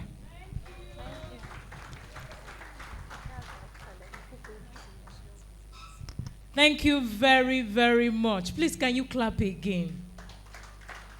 All these reports actually shows that women will survive. And I'll be very happy that we write up the stories and that these stories are documented and they are shared. Thank you. Before you go, we'll take pictures. Doc, Prof, will you like to please join them? Director, sir, ma'am, can you please join them to take pictures? Thank you. Please, let's clap for them. I just feel very excited seeing the change, the inputs, and how these inputs are translating to lives. Please be in the middle. In the middle. Yes. Thank you. Okay, that's fine. Please join. Okay. Okay, please join and keep smiling. Let's take as many pictures as we can. These are the practitioners who are on the front line and who are making change. Thank you very much.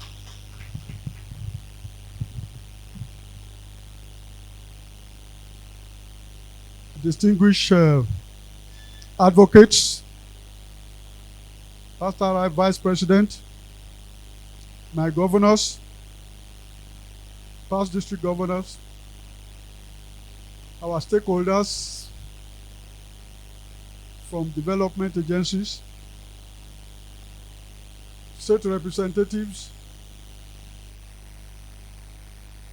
I commend your patience as we navigate this session for today. Most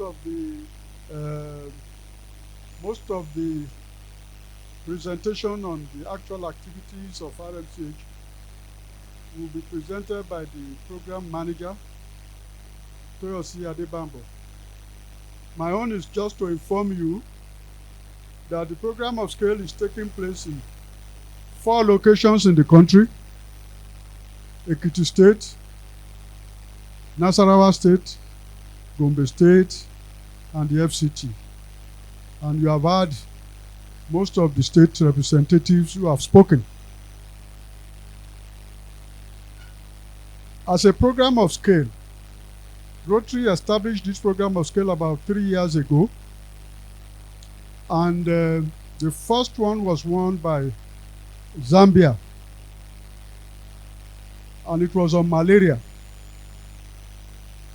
The second one was won by Nigeria, which is on maternal and child health. The third one went to Egypt, which is on cancer for reproductive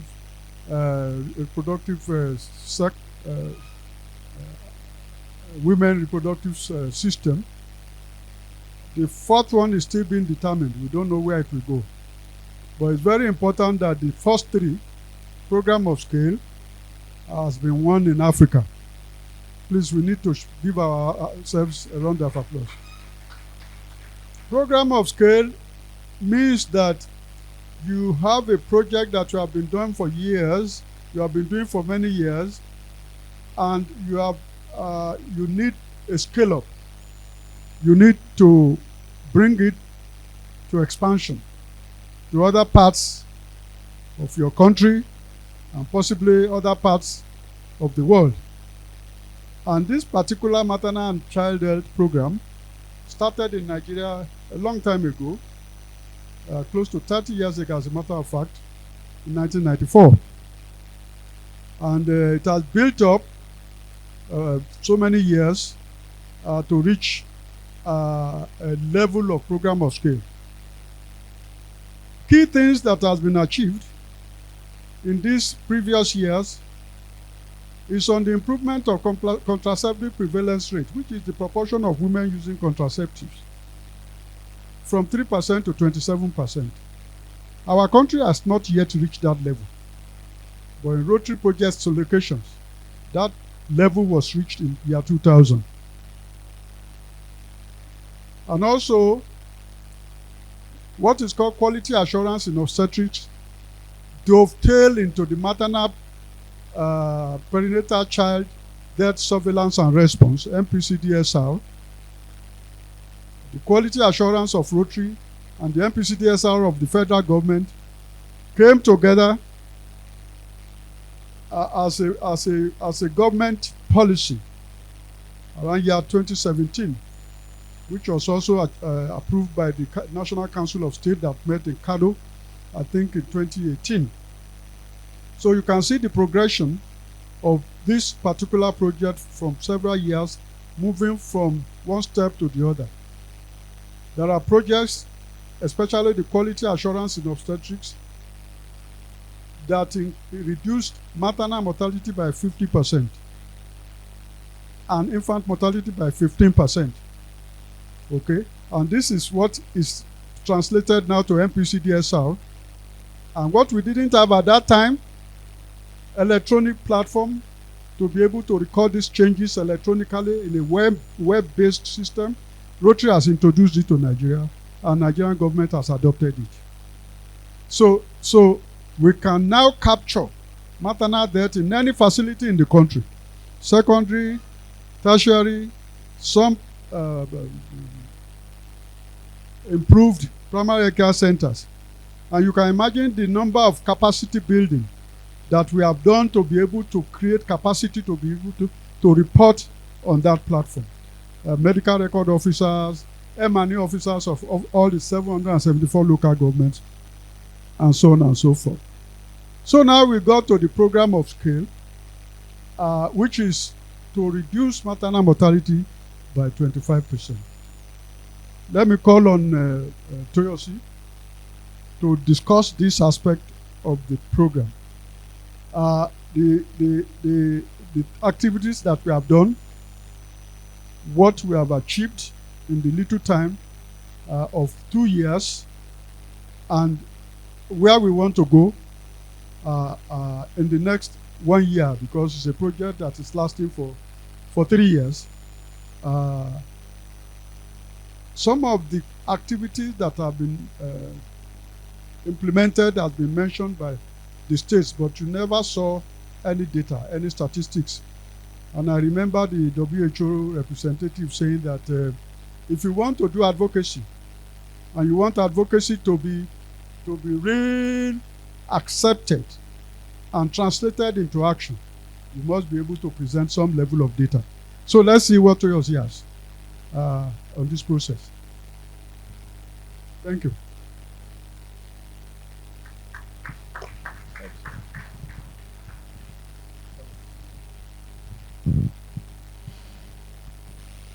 Thank you. Good afternoon. So, Prof has said a lot, and everyone has said things too. But I just want to take you through the project and few things we've done and the greater part of it also. So, we work in 4 states. We already know. Please permit me to call Abuja states: FCT, Gombe, Nasarawa, and Ekiti State. And we also work in 7 local governments. In each of these local government, now we work in 9 facilities. Before it was 7, 6 primary health centers and 1 secondary. But now we have 8 primary health centers and 1 secondary health facility. Thank you, sir. So this is just the structure and the picture you're seeing on the screen right now. So next, please. Next. Okay, go back one thing. So like we've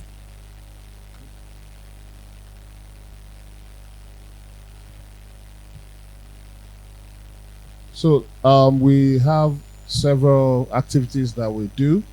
I can just talk about it at a go. We have the EMOC trainings that we conduct. We have the respectful maternity care training. We also have advocacy workshop like the one we're doing right now. And before now, we've done advocacy workshop in the States already, which has actually informed better decisions for us to know exactly what we need to do next. And we've also trained some journalists to ensure that our activities are well captured. And we do community dialogues. I know we've been mentioning all of this over the period since morning, so I don't want to bore you with it. And one of the things that we do that is special is like an investment, which is actually purchase and distribution of medical commodities and equipment. And we do this in 3 areas, which is the emergency obstetric neonatal care, the community outreaches, and also the family planning. Okay, all of these are part of the activities that we do, and you can see that on the screen. In each of this training, let me just go through some of the data structure because I don't want to really bore you with a lot of talk today. So the EMOC training, we started with training 220 people, and these 220 has been able to train others. So there's this structure in Rotary that we call the mentor structure, where we use they trained, some call it TOT, but in our own side we call it the mentor.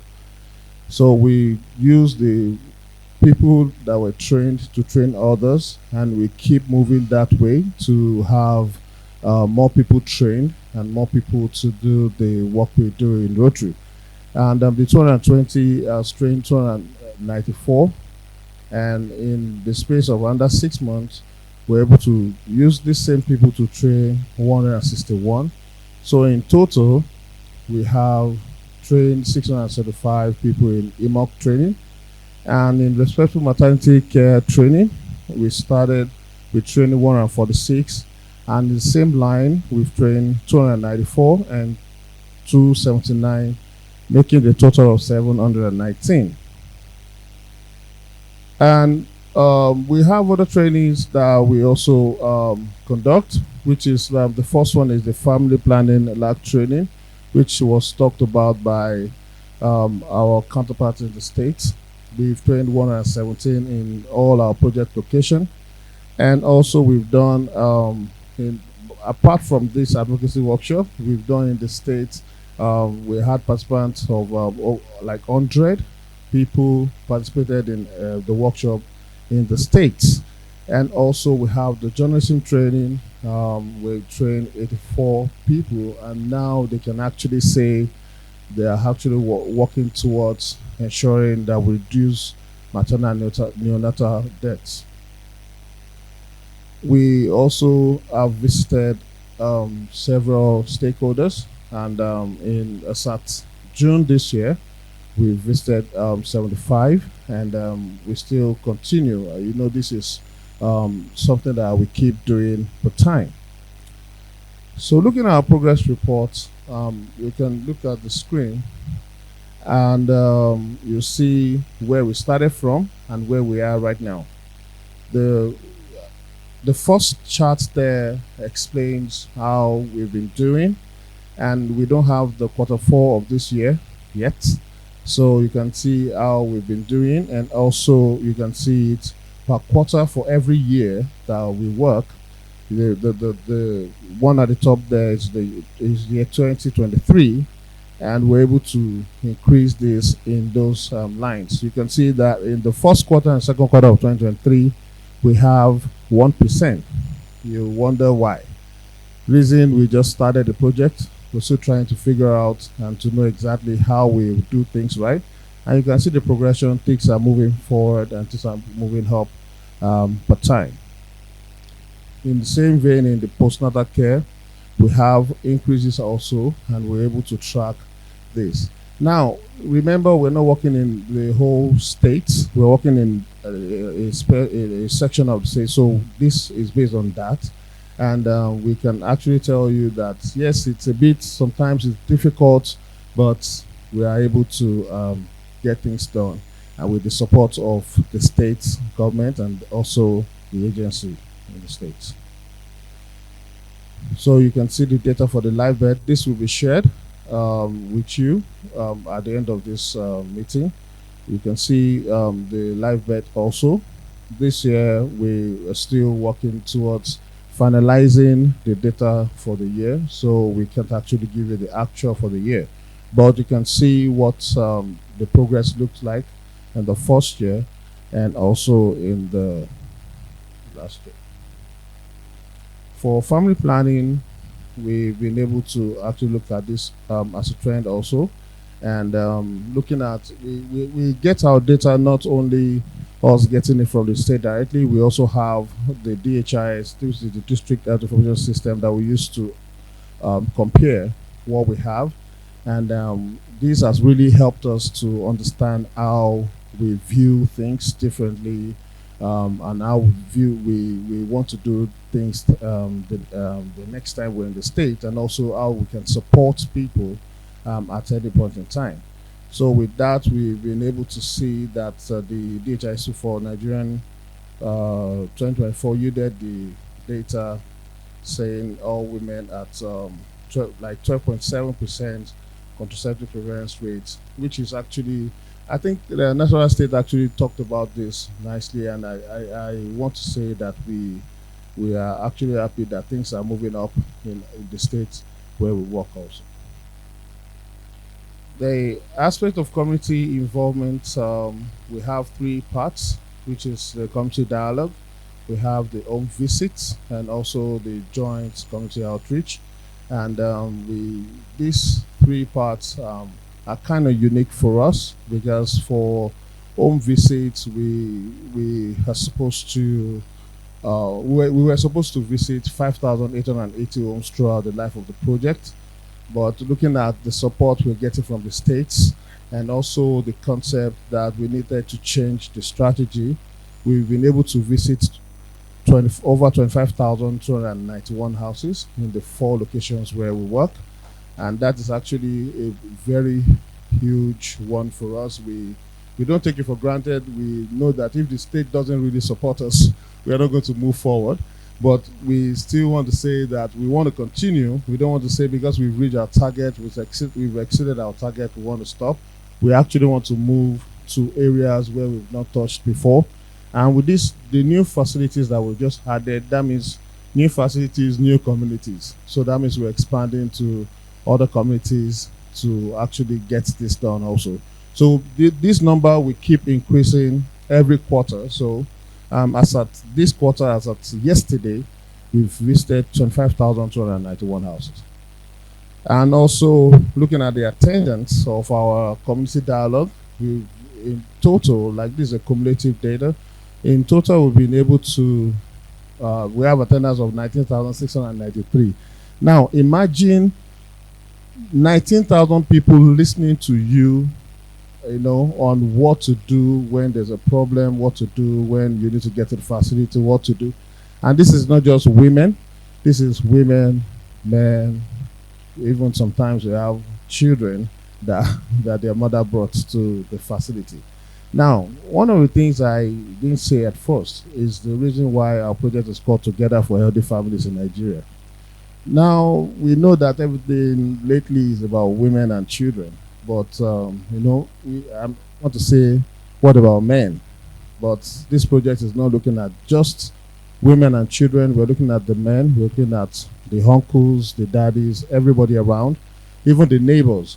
Let's look at how we can actually use the community to actually strengthen the health system itself. And there are so many things that are attached to this project that we are not projecting here yet, but probably next year we'll be able to talk about it, and with the support of everyone here, the Federal Ministry of Health, the State Ministry of Health, the NPSCDA, everyone in this room will be able to achieve that. Is using the community to actually reach out to everyone. Like, for example, transport system. How can we help you get people to the facility when there's problem and all of that? Looking at support to like referral system when there's an issue. How do we take people, refer people to their facility and all of that? So these are the reasons why we do community dialogues. These are the reasons why we do home visits. And also the joint community outreaches is we go into the facility with other partners that are in this particular area of work to actually see how we can reach out to the community directly. So that's when you get to see Professor Olufadeju, you get to see everyone here come together in the same place. Even though we are not medical people, we just want to ensure that they get what they want. Now we have medical facility, medical healthcare workers at the state and local government that are ready to support this all the time, and the states are always there with us. In fact, all our states have been fantastic. In fact, I can tell you some of our states right now, they are here. They are hearing me. They are actually doing joint community outreaches on their own without us being there. So, which is actually a good one for us to hear and to say we will continue to do what we can do to support and to ensure things are done properly. Okay, the next slide is on MPCDSR. Professor Olufadeju talked about it, and one of the problems we had at first when we started was the issue of compliance, people entering data into the system that I mentioned, the NOCA platform. So at first we could only see 7.52% when we started. So we started a lot of meetings and looking at how we can actually change things around the data structure. And with that, and in the second quarter, we're able to move the compliance rate to 35.2%. And third quarter of FY23, 56, and fourth quarter, 90.63. Yes, it's not 100%, but you can see that there's actually a very good growth. Now, this data is related to where we work, the facilities where we work, the area, the community where we work. And also in 2024, now we started with 47.98% because we couldn't get in every facility, but as at quarter 2, you can see the increase, and quarter 3.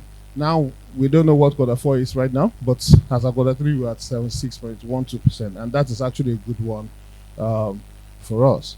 I will say that this is not just Rotary MCH doing this. This is actually with the support of everyone in this room, and also the people at the facilities, the people in the community, and we hope to continue doing this next one, please. So there's a short video. I don't know if there's audio. If there's no audio, don't let me waste your time. So this is just talk about our work and talk about things that we do. Now, to finish this, it's not possible I end this without calling. Don't worry. Without calling my boss back to the stage to actually let us know how things are right now. So please help me welcome Professor Olufadeju to come and tell us more. And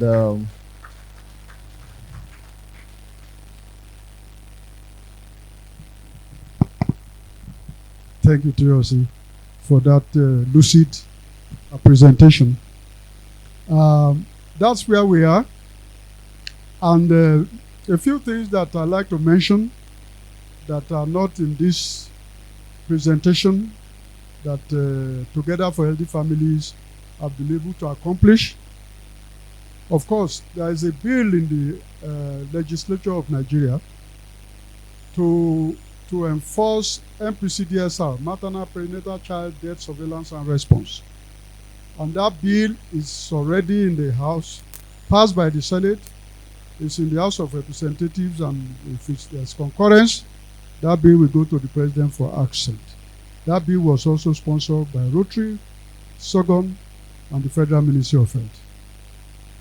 There is also the electronic platform that we are talking about, which is a web-based system to capture maternal deaths all over the country. Our next move is to expand this process that we have reported in our current sites, but also to increase it to community maternal perinatal child death surveillance and response. Community MPCDSR, that is where it is now, because 70% of the deaths that are occurring at home in the community where there is no skilled support for births, and where there is no support to reach a facility, or where there is no fund to accomplish this. So that is also an area where we are moving into very shortly, and we are hoping that next time we meet, we are going to be able to present you some data with respect to community MPCDSR. This afternoon, when we have some of our panel discussions, you may be able to know a little bit more about community MPCDSR, so that we have an idea what is happening.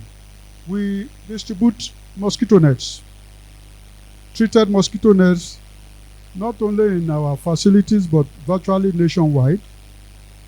We also distribute bath kits. Bath kits is just a small purse that contains all the essentials for deliveries.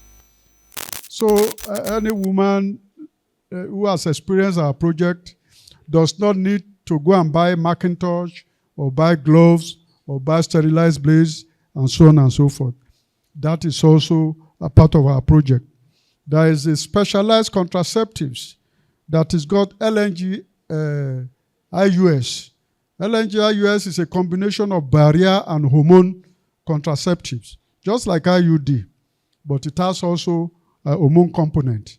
That has been distributed by Rotary since 2013, and we are also the leading distributor of that particular contraceptives nationwide. And Together for Healthy Families is very much the principal operator in that regard. Thank you very much.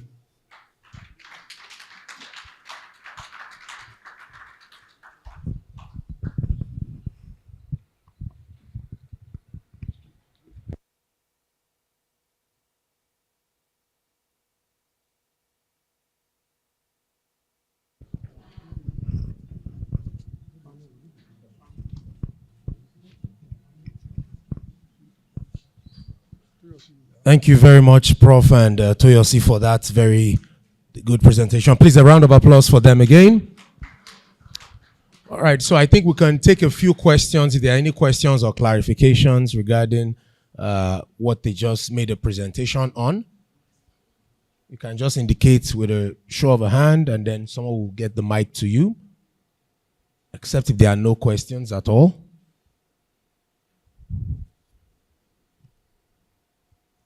All right, so I think we'll just move on to the next thing on the agenda, which is a second panel discussion for today. And this panel discussion is tagged Advocacy Efforts on Safe Motherhood, allowing partners to contribute to the formulation of government policy, upgrading of primary healthcare centers, community MPCDSR, MCH data management, part and the likes. To chair this session, or to moderate this session, please let's welcome upstage Dr. Oyeni from the Federal Ministry of Health.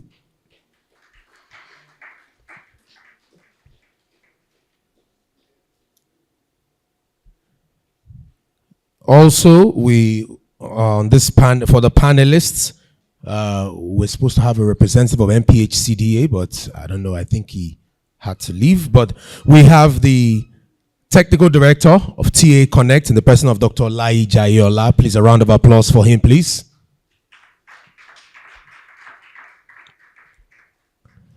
And then from Ekiti State, I understand that the Reproductive Health Coordinator, Mrs. Ataibat Abiodun, is representing the Director General. Please, if someone can help me beckon to her to join them on stage.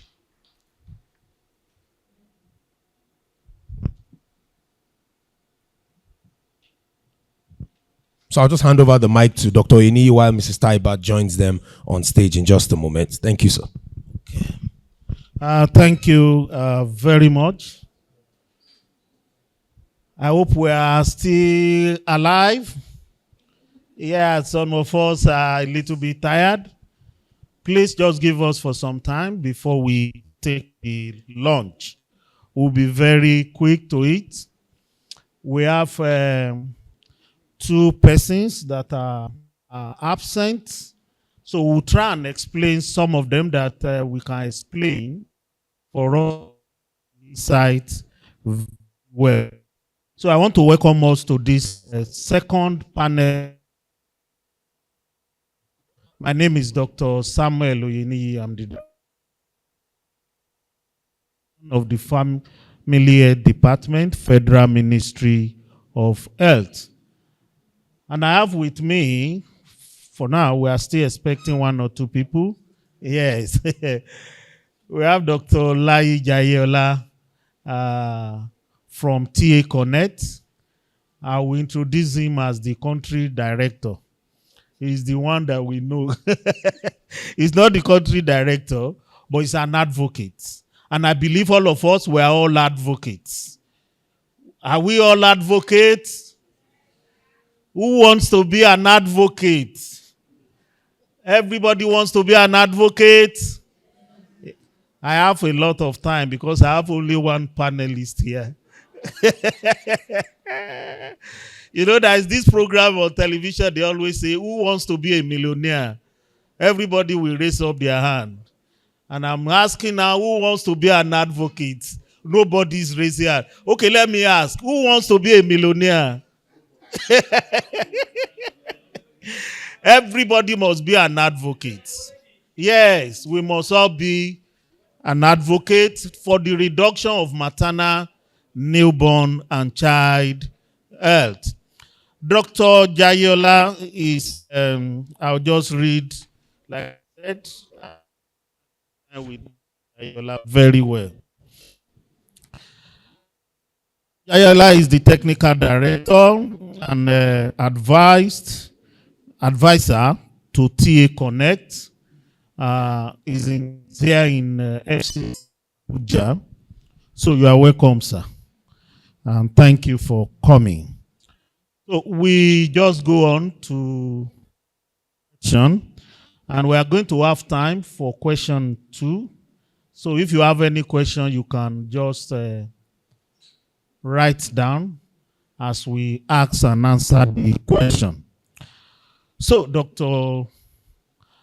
Jayola, I know you have been very, very supportive to the reduction of maternal, newborn, and child health in terms of financial, technical support. So we really appreciate that.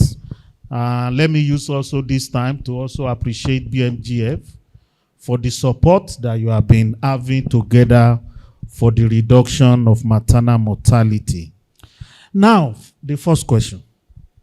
From your viewpoint at TA Connect, what are the most significant methods via which partners can influence the development of government policy regarding safe motherhood? Thank you very much, and good afternoon, everyone. It's a pleasure to be here. And thank you for the question. Our standpoint is from the, as a development partner, our standpoint will come from the development sector experience. We all conversant that there is a continuum of that leads to policy and implementation. And oftentimes, that continuum starts from evidence. That evidence, maybe it's the mic. Can you hear me now? Yes. Okay. It takes some getting used to. All right. So that continuum starts from the generation of evidence that is used to drive advocacy, because advocacy should be evidence-driven. And then that oftentimes will lead to policy formulations, and the policy formulation leads to implementation. And so from the development sector standpoint, oftentimes we start from the beginning of the spectrum, helping to generate the evidence that will transform to policy. It's important that advocacy is data-driven and it's evidence-driven, because policymakers want to be sure that policies being advocated on can give the desired impact. And the only thing that shows that a potential policy can give the impact you require will be based on evidence.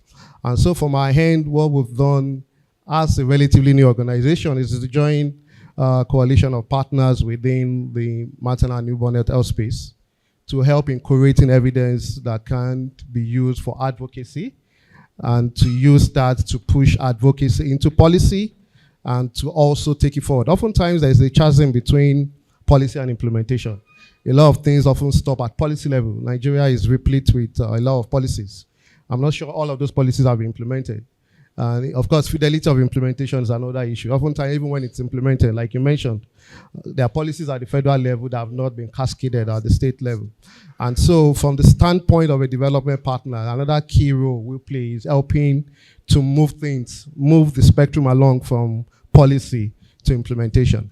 So one key method and one key aspect that we can use is helping to generate evidence. And I think NGOs such as TA Connect and other partners within the room are well suited to help generate that evidence. And I can give a typical example. We now have a policy formulation on the use of calibrated drips to detect postpartum hemorrhage and to help to better manage postpartum hemorrhage. And that process started from evidence. The evidence was from a randomized clinical trial that was done in Nigeria. The results of that trial were used to conduct advocacies, data-driven advocacies in some states, Kano, Kaduna, Nasarawa states. And from there, of course, with the leadership of the Federal Minister of Health, we started generating, and that was the emotive that was led by Professor Galadanchi, generating the evidence that led to policy formulation and is being now implemented. And so there are several instances like that. Another innovation is group antenatal care that also started from evidence. So things typically start from evidence, and from evidence you move the spectrum along to advocacy, to policy, and to implementation. So beyond advocacy, I think there's also a strong drive and a strong need for research and evidence, and of course, implementation experience. And so for Rotary, who has shared the good successes from their projects across 4 states, it's also important to start creating all of that implementation evidence, to use that to shape policies and hopefully to move from policy to implementation. Thank you. Thank you. Please let's give him a round of applause. I can boldly say for partners and TA Connect, they've supported federal government, Federal Ministry of Health to influence policy change based on evidences. They supported the development of a safe model strategy. They also supported the development of postpartum guideline, which we never had, pre-eclampsia, eclampsia guideline. These are preventable illnesses causing maternal death. They are able to support that with the partners based on policies, emerging issues.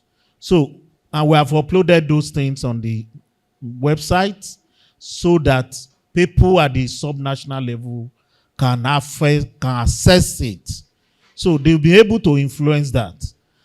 Thank you, TA Connect. You will find out that we have the third person with us. Ma, you are representing. Actually, I'm Dr. Mrs. Ige. Okay. Mrs. Ayinde is supposed to represent the Director General, but she's on her way. She will soon be here. So I'm standing in gap. Okay. Thank you. So you are an advocate? Yes or no? Now? Yes. You are an advocate? No, I want to hear her first. Yes. You are an advocate? Yes. Both here and in Ekiti? Yes. Okay, let's fire on them. Yeah. So thank you. You are representing the Ekiti State Primary Healthcare Development Agency. Yes, sir. Just try your best. We will support. Okay. Let's look at the measure which Ekiti implemented to engage partners in the development of policy. We know that states are not supposed to develop policy. But maybe you have some other documents you've adopted or adapted in Ekiti State to enhance safe motherhood. And what has been the success that you have realized in doing that in Ekiti State? Remember, your commissioner is the chairman of the Commissioner of Health Forum. So we know him very well. And we know that Ekiti is doing well. So what are those policies you have designed to enhance safe motherhood? And what are the successes in Ekiti State? Thank you very much, sir. Actually, we've not developed any policy, but we are working towards that. Okay. We used to hold monthly meetings with developmental partners and the stakeholders, whereby we rub minds together. We talked about success and challenges at LGA level, about maternal and child health issues, and we bring up the next step.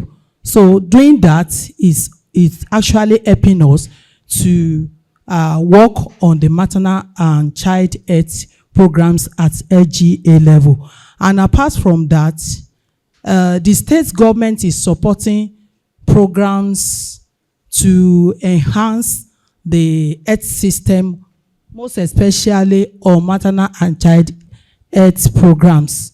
One of it is family planning.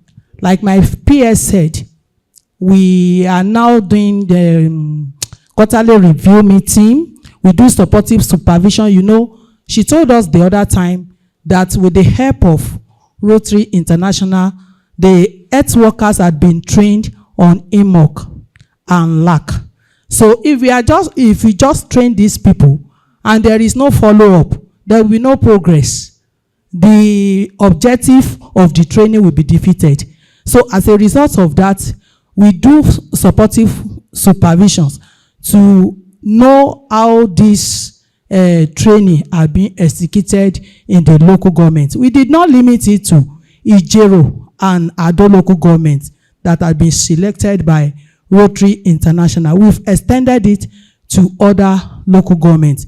Currently, we are doing community outreach. We are doing free family planning outreach, and we are doing community dialogue apart from Ijero and other local government. So through this community dialogue, we are able to talk to the community leaders, the stakeholders at the community level, the market women of childbearing age, to encourage them to make use of the healthcare facilities rather than delivering at unskilled with the unskilled birth attendants. So this has really helped us a lot, and as Ekiti State, we are ready to take the responsibility. We have plan of sustainability so that when this program of scale ended, we'll be able to continue. Thank you. Okay, thank you very much.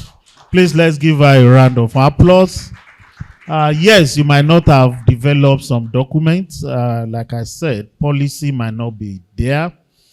But I want to inform you that the Federal Ministry of Health has developed a lot of documents, policy documents, and we have posted it on the website for all the state, and we've also given it to your Safe Motherhood Coordinator. So she has an access to it. Please access it, and it's with the support of TA Connect, BMGF, WHO. We have done those documents. So access them and adapt them in the state to reduce maternal mortality. We've done for unsafe abortion, we've done for postpartum hemorrhage, and we have done for pre-eclampsia, eclampsia. So please access that website. You'll be guided properly. So you are welcome, the third advocate. Please, let's clap for him. Can you please introduce yourself?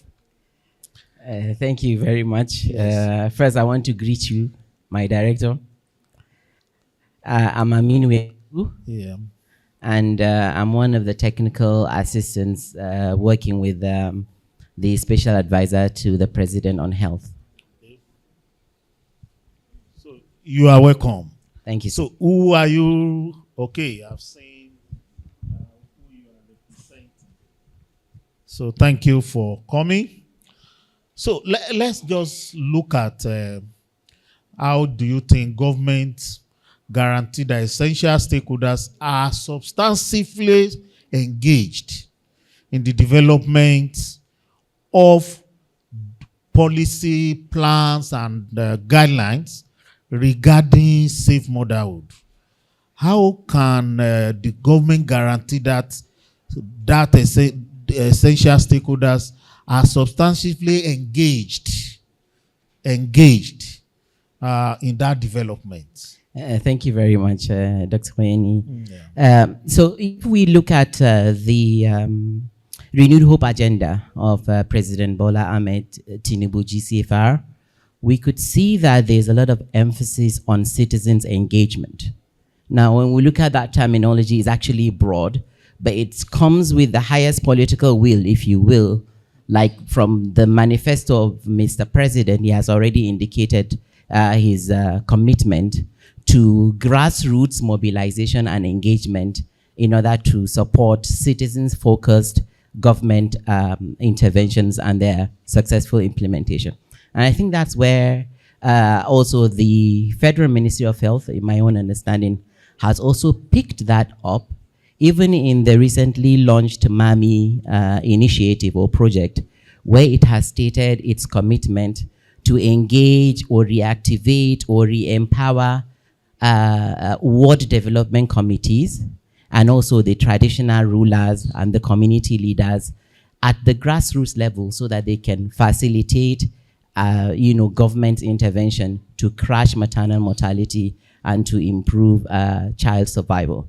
So I think this is very, very significant that we have seen. It is something that has always been there in the PHC revitalization agenda, which mostly is focused on actually improving reproductive, maternal, and child health. But the emphasis on engagement with the sub-national state actors and the community state actors in the MAMI project re-emphasizes and further strengthens government commitment to stakeholder engagement. On the side of the special advisor, her commitment is that of engagement and advocacy to support all that government is doing. Last week, she had a meeting with legislators. And the idea was to see how legislators could support RMCH. Other strategies she has also put in place to continue to advocate for these stakeholders our government has already committed to engaging with is to also engage with traditional leaders, to also engage with religious leaders at that level. So there is a synergy in this effort. Thank you. Thank you very much. Please let's clap for him. One of the areas of engagement we are talking about, government is using the stakeholders, is to engage the community. And in doing that, we are able to come up with community MPCDSR. And in that community MPCDSR, the policy was developed for it. And we had, and what is it about? to be able to look at if there is any maternal death in the community. Government engage them, engage the caregiver, engage the family to make sure that there is some dialogue between government and them so that there will not be a repeat of maternal death. And further to that engagement, we also develop community health framework. In that community health framework, community MPDSR was also very, very common. And that led us to the development of the guideline that we had. And we also went further with the stakeholders to present a bill at the National Assembly pursuing that engagement. And there is a bill at the National Assembly now to look at MPDSR and legislated it. And that was, we are very glad when the special advisor engaged the legislatures on how can we move ahead using legislations to reduce maternal mortality. So thank you very much for that. So we'll go back to Dr. Jayola.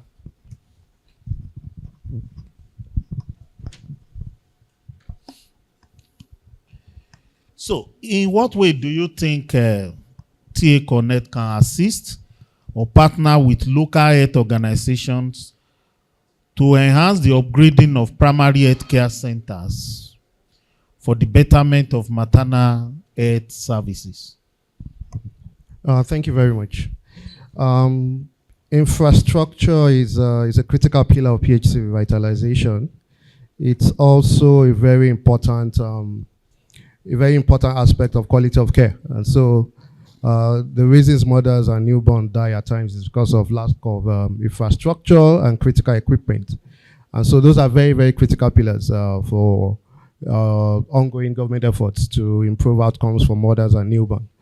For us at TA Connect, we're mainly a technical assistance partner. And so our role most times is on providing technical assistance. Oftentimes we are not directly involved in service delivery, so we might not be directly involved in upgrades. But having said that, I think there's still some technical assistance needs for infrastructure upgrades. One of that is the need to, again, ensure that you have evidence for the upgrades you're doing and you can tailor your interventions. And so something that readily comes to mind is a service readiness assessment of facilities. A service readiness assessment allows you to deploy tools to assess facilities, to create data and elicit where the gaps are, where the infrastructural gaps are, and then you can use that data to tailor interventions accordingly. And so you're not just going to do a wholesale upgrade of a facility where there might not be some needs for some service delivery points. You're basically relying on the assessment you've conducted and using that to tailor interventions. And so that's one area we can support local organizations on, supporting them on the technical assistance needs with service readiness assessments. We have tools we've deployed for health system strengthening. We're using some of those tools to adapt it for service readiness assessment. We typically rely on the WHO service readiness assessment tools. It's a very good tool that allows you clearly outline where the infrastructural gaps are and allow you tailor interventions accordingly. So that's one area we're quite willing and capable to support organizations on. We also support organizations on development of BOQs, Bill of Quantities. Typically for any organization who is seeking to do upgrades, beyond your service readiness assessment, you still need to develop a BOQ and cost that, because that's what you need for advocacy. If you are posting a policymaker or a legislator on an upgrade, you must be able to show that this is what is required to bring the facility up to speed. And so that's also an area we support with. But beyond the service readiness assessment, beyond the upgrades that needs to happen, it's also the maintenance of the facilities after the upgrades. And so what also critical area that's important is to support facilities to be able to institute and institutionalize planned preventive maintenance. Planned preventive maintenance guarantees maintenance of upgrades on a sustainable manner for a longer term. There's no need doing upgrades within weeks and months or years. You're back to square one because those facilities or those upgrades have not been maintained.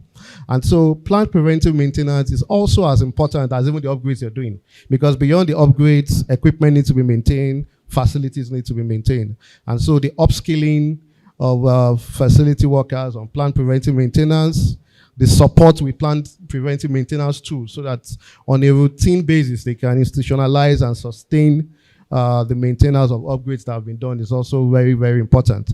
So those are three critical elements that we support organizations with, and we also support facilities with. Getting them the evidence for their upgrades, helping them with BOQ development, but much more importantly, beyond the advocacy to even get the funding to do the upgrades, ensuring that beyond the upgrades, there is a plan to maintain equipment and the renovations that have been done. Thank you, Dr. Jayola. We have people here from states. You have heard what TAA Connect can engage and do to support facility in terms of maternal health services. So you can engage him and discuss further in this area. Yes, Ekiti State. We are going to be talking about MPCDSR. MPDSR is the maternal, perinatal, and child death surveillance and response. For the benefit of our advocates, this MPDSR is a policy change also. Is a program of policy change of which when there is maternal death, you review that death and come up with recommendations so that another woman will not die of the same. I can authoritatively tell us countries within Africa that have used MPCDSR, even after Nigeria started, and they have used it to reduce maternal mortality by 80%. Tanzania is one of them, and Uganda. These are countries that started even after Nigeria. And Nigeria, I can say we are still struggling to get it done. So we need to talk about it. There are evidences of countries, even within Africa, they have used it solely to reduce maternal mortality by 80%. Tanzania is a country where we have a woman as their head of state. Maybe that also helped them. The woman really run for it and reduce maternal mortality by 80% using MPCDSR. So, madam, we are now going to Ekiti State. So in what manner does Ekiti State employ or deploy MPCDSR to tackle maternal and child death issue? And what are the results you noted when deploying MPCDSR? Thank you very much. MPCDSR steering committee is being operated in Ekiti State. We do have monthly meetings whereby the stakeholders, health stakeholders, rub mind together. And recently we engaged traditional birth attendants from across the local government. Okay. We invited them, we had a meeting with them, and we educate them on the importance of referral. So we made them to share their experiences with us, and we made them to know when and how to refer. We encourage them to do this because we know that either we like it or not, people are patronizing them, and we can't stop them from patronizing the TBA. So what we are looking at is just to know how to work with them so that we encourage them on referral. And apart from this, we do supervision to LGA, to health facilities. And we discovered that they are recording, anywhere there is maternal death, they will record it. But they will not record the cause of the death. So we encourage them, when they are putting the record of maternal death, we should know the reason for that death. Then if there is referral from TBA, we must know the reason for referral. We told the TBA the implication of late referral. For example, when we are talking about delivery, when you see a normal delivery, you will like to take delivery. But when you see another one that will be difficult, and nobody can tell, you will be running away from taking delivery. Nobody can predict the one that will give problem, because even until the day of the time of labor, you can't still predict the one that will give problem. So we made them to know the implication of delay in referral. We don't want our women to die, and we don't want neonate death. So we are encouraging them to refer, to do prompt referral. Apart from that, we are trying to make sure we contact the private hospitals. The private hospital also, when we invite them or when we visit them, we made them to realize that we are not visiting them to win-shunt them. We are visiting them just to know how they are doing their work, and if there is any problem, there should be proper recording. And this must be added to the data at the state level. So this will make us to know maybe we are progressing or not. So those are the things. And during the advocacy visit to the stakeholders at the LGA level, we equally made them to know the importance of the use of facilities. There is no local government or there is no community that doesn't have these TBA people. So we collaborate with the community stakeholders to talk to them to make sure that they are encouraging our women to make use of the facilities. Thank you. Thank you very much. So please let's give him a round of applause. The TBA are becoming nuisance. Is that what you are trying to say? They are becoming a nuisance to reduction of maternal mortality? Actually, they are not nuisance. Okay. But because we cannot rule out this cultural belief. Okay. People believe in them. You can't stop them from visiting them. We can only collaborate with this TBA so that they will do the right thing.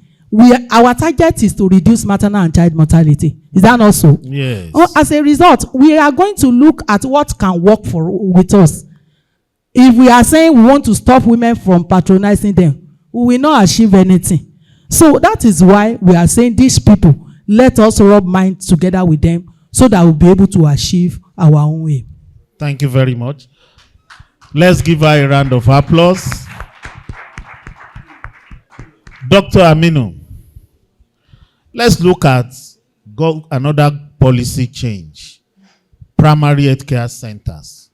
Government is building across the country a model center, maybe per ward, for people to be able to access services. What do you think in terms of public and private partnership to get this done? How is the government working to facilitate this collaboration between private and public partnership, the PPP? Can you help us? Thank you very much, Mr. Moderator, Dr. Oyenisa. So this is a very important question. And this is because if we look at the statistics, a lot of private providers and public providers in general. But we are not talking about the work that the government is doing in terms of, upgrading public health facilities or public facilities. So that's critical, that's important. And what we understand is there is now two categories of PACs, level 1 and level 2. And the recent data from the Joint Annual Review has shown us there's about 60-something% of level 1 facilities that are functional, but only about 20-something 2 facilities that are functional. And really the goal of government is to move all PAC facilities to so there are a couple of strategies that I'm aware of. One of the ones government has been working on in bringing in private sector to support this effort is the adopt a PAC approach, which government has been, working in collaboration with stakeholders like the Private Sector Health Alliance to continue to promote that initiative. And what is it all about? It's really about individuals or small organizations to come to be interested in adopting a PHC. And when they adopt a PHC, what that means is they're able to provide all that is needed to make that primary healthcare center functional. So it's either, and it's open to actually both individuals and small NGOs, so to speak. But another important that has been had, and it's still ongoing, is the discussion with the the Healthcare Federation of Nigeria, which is like the umbrella body of all NGOs or non-governmental organizations that are into healthcare in Nigeria. It's about also within the framework of the Adopt a PHC, but actually making it possible for diasporans outside Nigeria to come back, and they are allocated a PHC, and then there's an arrangement that allows them to run that PHC, though it is public, as though it's a private facility. So that's also innovative, and I think there are conversations along all of that. So for me, these are the critical areas where government has developed strategy to get private sector to support this of healthcare facilities, and actually within that, actually expand the availability of functional healthcare facilities. Thank you. Thank you very much. Please, let's give him a round of applause. The PPP arrangement has been embedded in our PHC. And thanks to the government for the autonomy for LGA. We have Basic Healthcare Provision Fund that is supporting PHC. And in the PHC management, there is a board that includes both private and public. In that board, to manage a PHC. So it's like ownership by the ward where they are situated.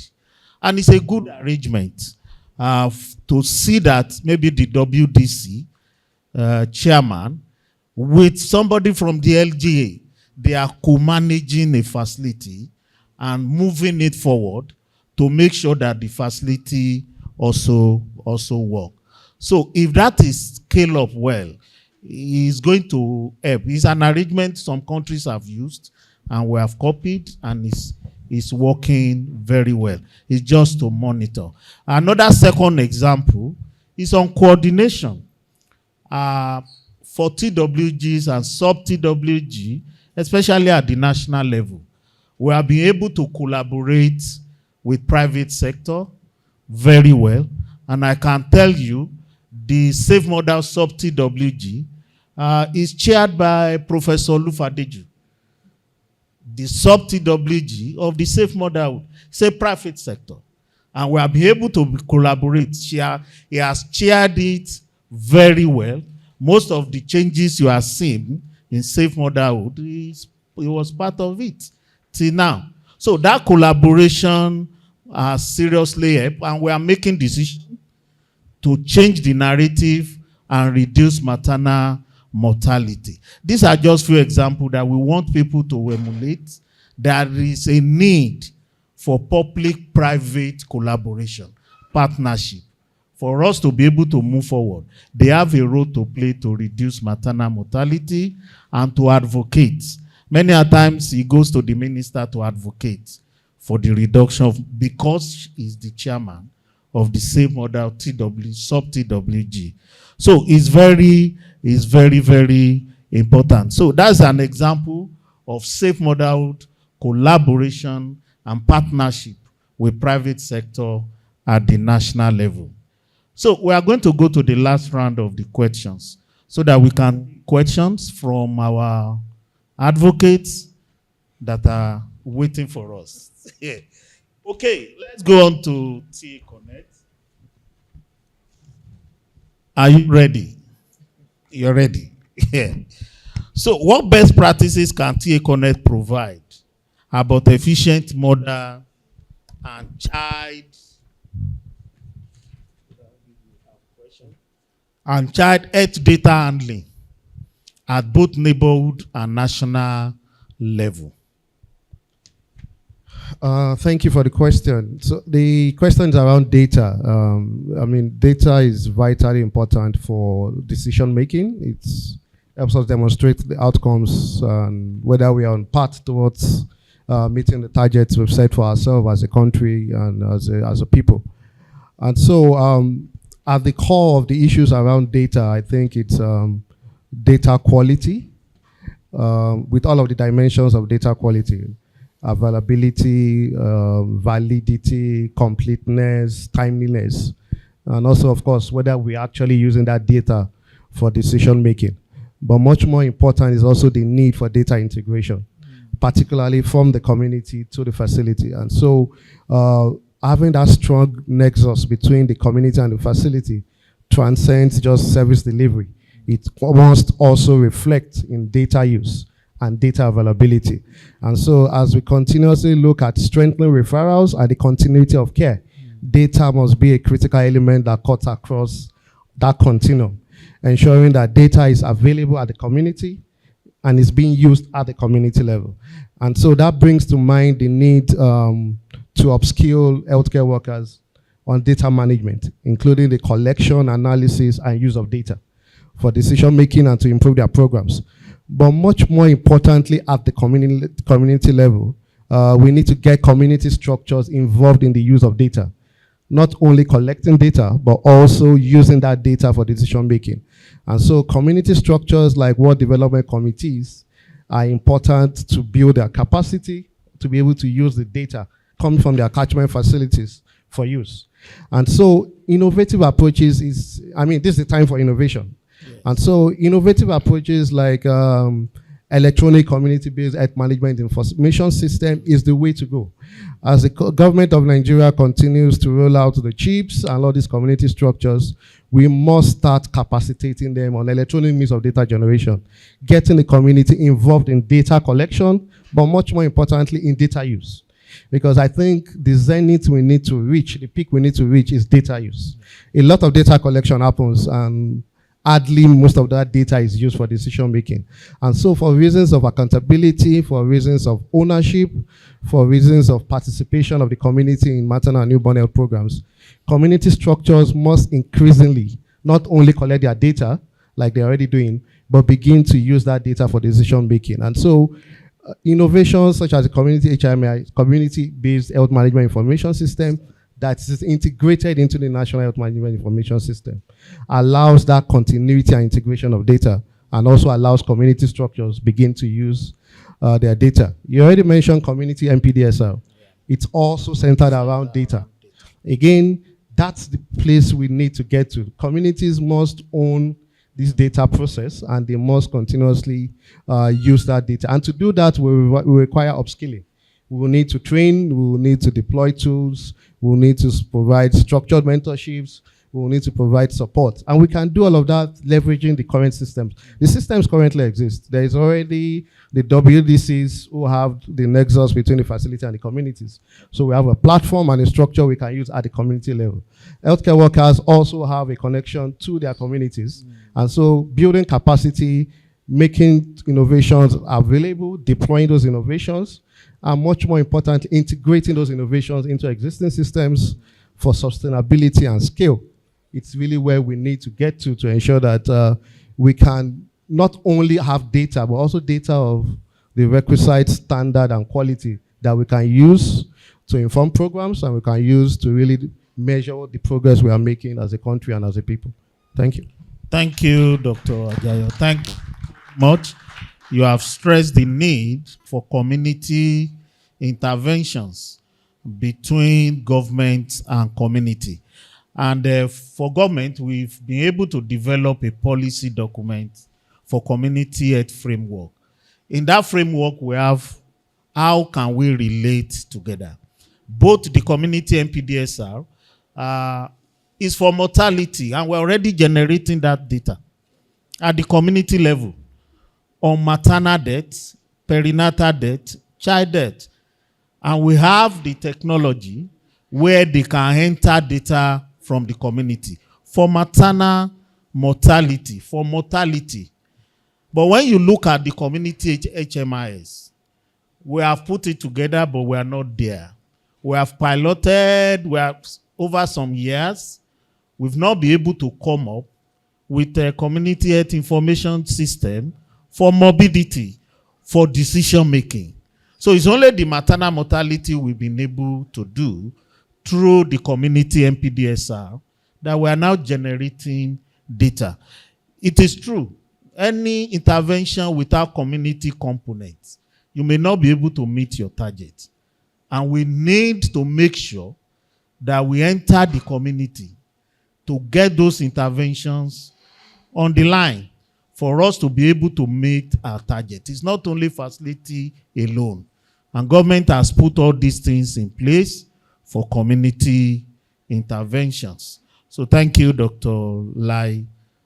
Ekiti State. In what manner does Ekiti State Primary Healthcare Development Agency engage with local community to promote maternal health, safe motherhood, and attain improved health outcomes? Are you engaging community at all in Ekiti State? Thank you very much. We are engaging them.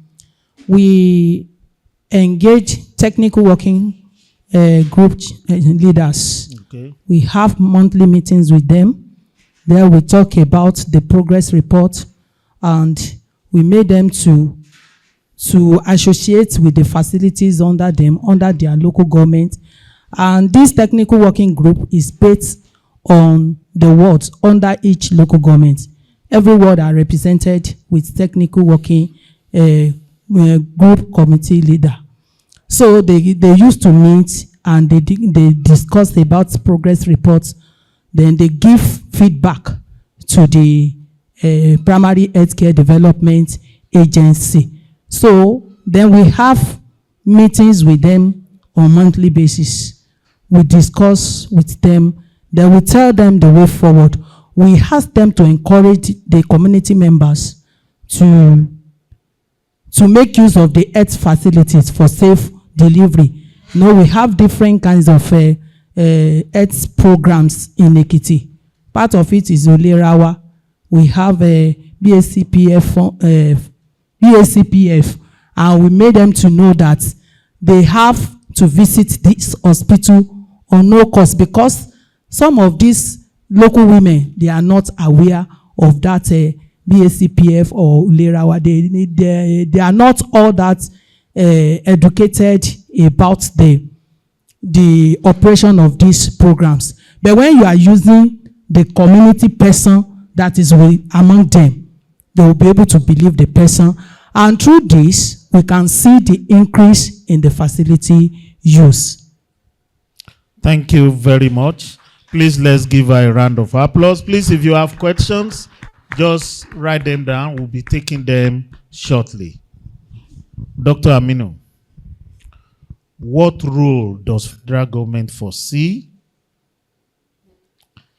for public-private partnership to enhance PHC center nationwide?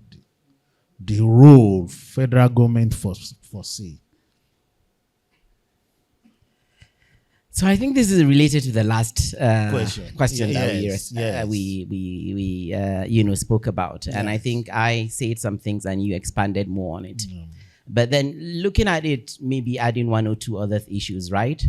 In its conversation again with the Healthcare Federation of Nigeria, the government is looking at a number of incentives to incentivize private sector to adopt or to invest in the health sector. And I think this also relates to what the presidential initiative for adding value, so value chain addition into the health sector also would relate. I know mostly it's looking at tertiary healthcare right now, but I think there's also a remit of the function of that initiative to also incentivize investment in primary healthcare. So I think that is critical. So there's already a number of waivers that through an executive order that the president has already signed, that is capacitating and enabling people to actually invest in primary healthcare. So it links to what I said earlier on about incentivizing individuals and private sector to invest in primary healthcare. So I think that's very important. There's also a conversation going on. So through the last legislative dialogue that I said was had, there's also an ongoing dialogue with legislators to say that as part of their constituency projects, that they collaborate very closely with the relevant government agencies to ensure a needs-based establishment of PHE centers or a needs-based investment in PHC centers. So there are two things that we're talking about. Where it is probably not desirable to establish a new PHC center, that does not stop a legislator again from supporting the development of primary healthcare services in his or her constituency by looking at, a subcomponent of a PHC center that is already existing to strengthen that component. So for example, it may be like, is the laboratory section of that PHC that is deficient. So that conversation is being had as to how both the executive and the legislature can work together collaboratively to enhance and expand PHC services in a meaningful way without, while avoiding, historical redundancies in establishment of PHCs that is not done with adequate information. So I think through private sector incentivization, through advocacy and collaboration with the legislator for citing constituency projects in a way that enhances and strengthens the national agenda for PHC revitalization. I think these are the key ways that the federal government is facilitating some of these establishment of a PHC. But also, Dr. you spoke about the BACPF. I think within the context of the Basic Healthcare Provision Fund, there's also initiative or at least an ongoing understanding or collaboration between the federal and the state, and now within the autonomy of local governments, there's that conversation also being had as to how do we best strengthen and expand PHC services within the framework that this fund has provided, so to speak. So I think these are critically the ways. Thank you, Doctor. Please let's give him a round of applause. Sorry, sir. In addition to what Afalia said, in order to bridge the gap of inadequate human resources in Ekiti State, the Primary Healthcare Development Agency employed the graduate midwives this year to fill the gap at each local government. Those people that are ready to take the offer, they employ them, and currently they are working in different local governments. But still, we are still working on how to add more. Apart from that, the state government supported the training of community midwives, and through that, we are able to return them back to their individual local government where they are working presently. Because it's one thing we are working about on task shifting. It's one thing to be ready to task shift, but who are those people that want to shift the task? So we need the expert, the skilled people to task shift this maternal and child health care. So I think in that area we are progressing. Thank you very much. One of the things I want us to look at, Dr. Aminu mentioned, is constituency projects. I think we need to advocate more to our legislators to increase health services in their constituency projects, in their various constituencies. There is a need to do more with constituency funds to strengthen services, reduce maternal, newborn, and child mortality. some of our legislators may not even know most of the gaps that exist in their constituency in terms of health. And that's why that advocacy is also necessary. And I know the last workshop that we did, more we go on to this, there's a need to cry for our legislators to increase their services for health in the constituency project in their various places. Lastly, I just want to make comment. Thank you, every one of us. Federal Ministry of Health, we have developed a strategy. It's a new policy change also to begin to do advocacy before activities. We are rolling out a lot of management and care for postpartum hemorrhage, which is currently going on, post-abortion care, and pre-eclampsia. And we have agreed as PPP that every rollout to states, we are going to be conducting advocacy like a week to that activity. So it's a policy change. So we don't just enter a state and say we want to conduct training, we want to do this. We will also use that opportunity to do advocacy, thorough advocacy to the commissioner. And it's between government and partners, donors. And we do it in a holistic manner. So it's going to be expanded. We're already discussing it. And that will help us when we are not emphasizing on just one activity. We are looking at reduction of maternal, newborn, and child death in that advocacy in a holistic manner before we do the activity. So those are other policy design that Federal Ministry of Health is also doing in collaboration with partners. I want to thank every one of us for coming and for the answers. We are going to take questions. Please. Okay, I think some were already written here, even though I will have taken the mic to the person either way, but I think the person just wants us to read them out. The person said, antenatal services and delivery are conducted by TBAs, churches, mosques. These facilities are not accredited for these services. Do we get any data from them? How do we ensure women's safety under their care?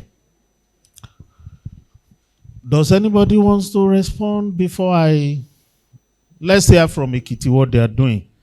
I think I've said something about that. Yeah. I said we engage the traditional birth attendants. That is part of the things we are advocating to get. You know, when you are rubbing mind together with them, when they have a sense of belonging and they know that you are not rejecting them, whatever information you need from them, they will actually give. So that is part of the reason why we are engaging them. Then we want to see them referring promptly if there is any case of abnormality. Thank you. Let me just, you want to say something? Okay, please. Thank you for the question. Maybe just to share some program experience. I think some states have gone ahead with the realization that TBAs are here to stay. They are cultural. People are in some areas, a lot of people feel much more comfortable going to TBAs for cultural reasons, for reasons around gender, and in fact, in some reasons, for reasons around poor quality of care. Yeah. Particularly around respectful maternity care and experience of care. So there are a myriad of reasons why people go to TBAs. And so some states have gone further with actually drawing TBAs into the formal health sector.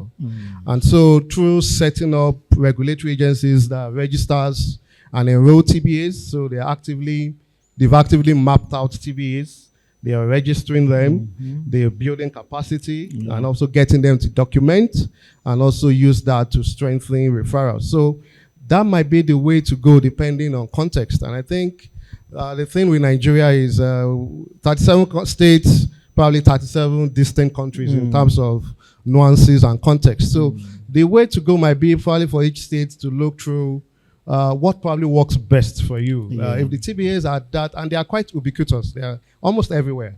But you can call them part of the formal private sector or the informal private sector. But they are there, and they still receive a lot of clients who come in. So it might be time to start working towards drawing them into the health sector formally through that mapping, registration, the recertification on an annual basis, and then whatever capacity building and mentoring and structure support that can be done. I think it's really around them realizing their limits and making prompt referrals. And so some states seems to have made some traction. It seems to have gained some traction along those lines. And I think even the ABA program in Ondo had some work that was done with TBAs with remarkable success. So it might be the time to start looking at all of those nuances to start determining what approach the states want to adopt for TBAs. I don't think a one-size-fits-all will work. So what the kit is doing might work for them. Ondo State is there to learn from. I think Lagos has gone much further into registering them and having a regulatory agency that superintends over their affairs. So there are some pockets of programs to learn from, which states can adapt and contextualize to fit their needs. Just to add to what Ekiti said. All right, thank you. Let's hear from Dr. Aminu. Sorry, just probably an answer, probably just further problematizing the issue that has been raised. So in some of the experience, so the special advisor in one of our strategies is actually engaging with different states to see how specifically they could provide, technical advice or something like that to design how they could further strengthen their RAMCAP programs. In some of the visits, some of the, knowledge or things that were observed is this same issue that was raised. So there were two aspects to the question. There's the issue of TBAs, but there's also actually service provision in informal centers like churches, mosques, and all of that. This may have been historical, but I think probably the COVID era may have also increased, those practices. And I think this is a huge problem. Dr. Eni is the expert here. He may be able to share with us, what already government is doing. But I think that there was a gap that somehow government did not see that gap, or that gap was opening itself, and it's a gap that needs to be closed. Now, which strategy are we going to adopt? Is it a brash approach which runs the risk of making them to go under, or is it going to be a progressive approach, that first acknowledges what they're doing, professionalize that process, and see how best then they could then integrate them back into the health system without running the risk of making them go under? So I leave that to Dr. Eni. Yeah, thank you very much. For TBA, the state, they are independent. The health is not in exclusive lists. We're in a concurrent list. And states have their health policies that they can run with. For the states that are ready, some states are already doing that. Lagos, Ekiti, Ondo, they're already doing it. Some states, not Jigawa, I know. They need to strengthen it with enough guidelines that they will be using. For whichever approach each state wants to use, we've developed at the federal level the community health framework. And their role is already stated in that framework. And if state government want to go further, they need to strengthen their system. If they want to bring them to the system like Lagos did, you need to expand. You need to strengthen that system and be able to monitor them and make sure that mortality around them is curtailed. You have to curtail it. You have to monitor. And in monitoring, federal government ready to give that assistance, and which we're already doing. I don't know if there is any MPHCDA here. There are corps. We call them corps. These are people within the community. Some are retired nurse midwife. Some are PMV. Some are technician. And we graded the corps. and they go around the community every day. In fact, they have a bag. Inside that bag, it contains kits for delivery that you can support with, and some other things inside that bag. So when they go around, they know the addresses of those TBA to monitor. Oh, when they get to one of the houses, when did this start? They will ask the woman, he will say 1 hour ago. The cops will note it, fill the form, and go back. And be going around every regular, frequent visit. Once, it's a false delivery.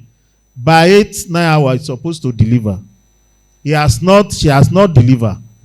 She needs to contact the in charge of the nearest PHC. That is the formation that we are running now.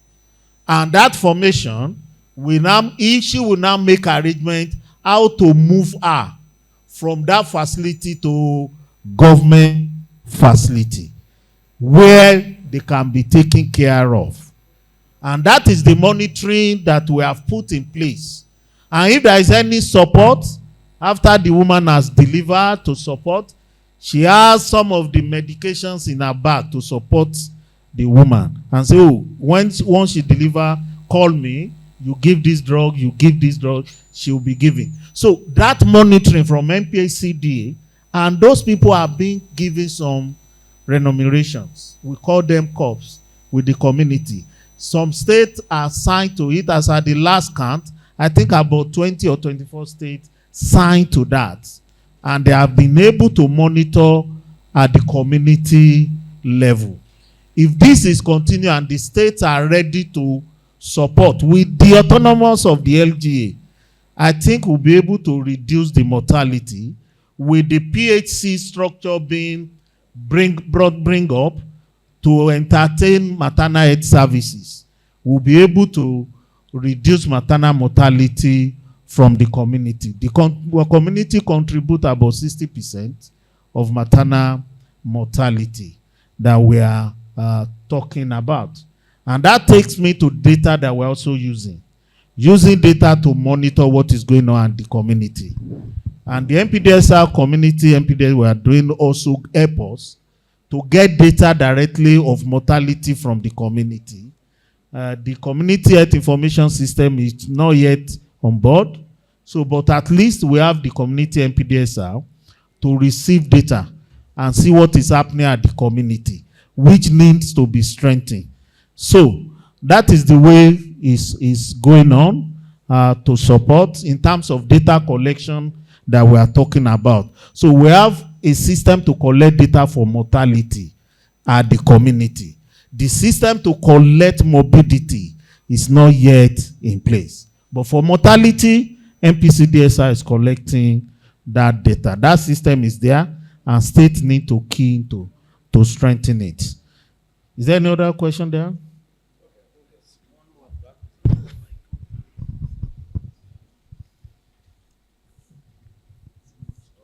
Okay. Time.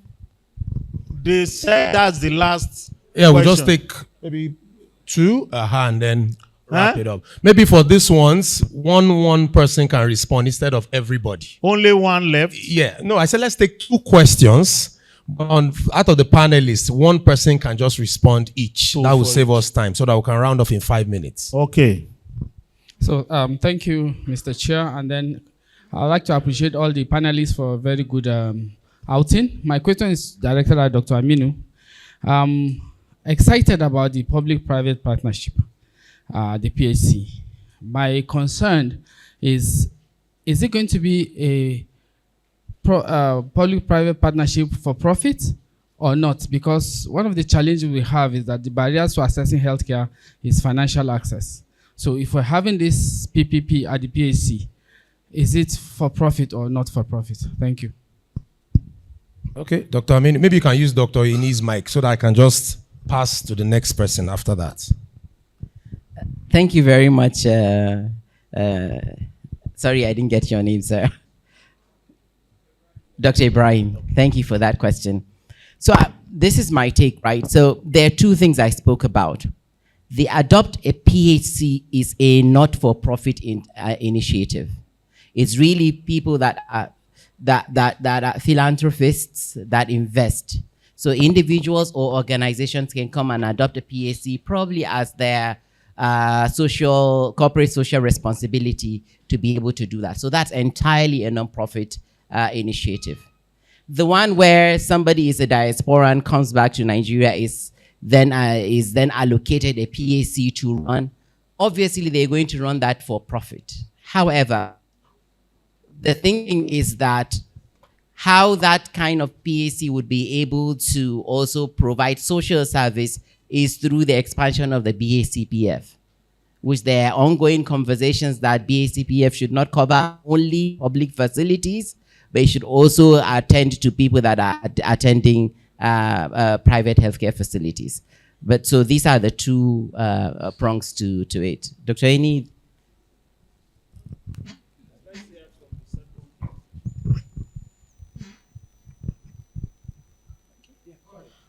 All right. Good afternoon, everyone, and congratulations to our panelists. You've done well done. Mine is not a question. I just want to share an experience. So regarding data collection from the community, I want to say it's doable, really, if we really want to do it. I can remember 4 years ago during the last administration, our attention was drawn that in Zurmi local government of Zamfara state, facility delivery at that time was too low. I cannot remember the exact figure. So we went there for a situation analysis, and then we realized that most of the women in that community really go for TBAs rather than facility delivery. So what we did at that time was we now re-strategized and trained the TBAs. After training them on the danger signs, on when to refer to hospital, so we've now we provided them with an exercise book to collect data. We showed them how to simply number and tick if it's a safe delivery, and then number and put an asterisk if there's a mortality. We provided them with some stipend, and we follow it. I think for like 2 weeks, they report back to us monthly. We collect the data and we give them their stipend. But then after 2 years, the project ended. That's the irony of that. Thank you. I think we've exhausted. Sorry, sir. Go ahead, sir. Thank you. I'm not sure Zamfara has not signed up to COPS. There are some states that have not signed up. And it would have been good, let's say you've signed up. That project, even when it ended, it would have been sustainable with the COPS initiative to continue with it. So if there is anything you can do to advocate Zamfara to sign up to that COPS initiative from MPHCDA, I think that would be the best option to be able to continue beautiful ideas. If there are no sustainable structure, project ends and that is the end of it. But when you have a sustainable structure in the community on ground, that person, there are 2 COPS per ward, they'll be able to continue. 2 COPS per ward, they go around the community there. So they'll be able to continue with that kind of good initiative. Okay? I think Dr. Aminu has finished with the first question, and I just want us, everybody needs to be on the deck for the PHC initiative at the community level.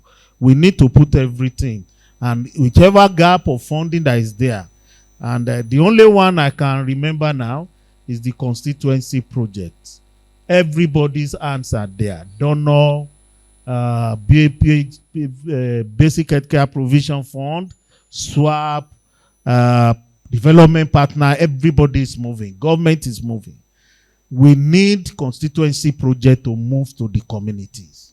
I think that's the gap that we are looking at. They need to monitor because they have offices. They should monitor what is happening in their constituency and be able to regulate things. We have come to the end of this discussion. Thank you so much. We are all now advocates. And we are not panelists anymore. We're advocates too. Thank you. Please a round of applause for, since we're all now advocates, for the lead advocates, and then a round of applause for all the other advocates in the house. Please, let's put our hands together and appreciate them. All right, so while they are taking the pictures, I mean, there's no need for a recap. Everything was quite practical and expansive enough, so we're not going to do that. Again, please, I think it's right for us to appreciate ourselves for staying this long for this workshop. Thank you, thank you, thank you, thank you very much. And I've been mandated to let us know that the breakout sessions will now be tomorrow. We'll start out with the breakout session tomorrow by 9 a.m. We would use the attendance from today to share people into groups so that once we come in, we'll just go into the breakout sessions, which we should have done today because our time is fast spent.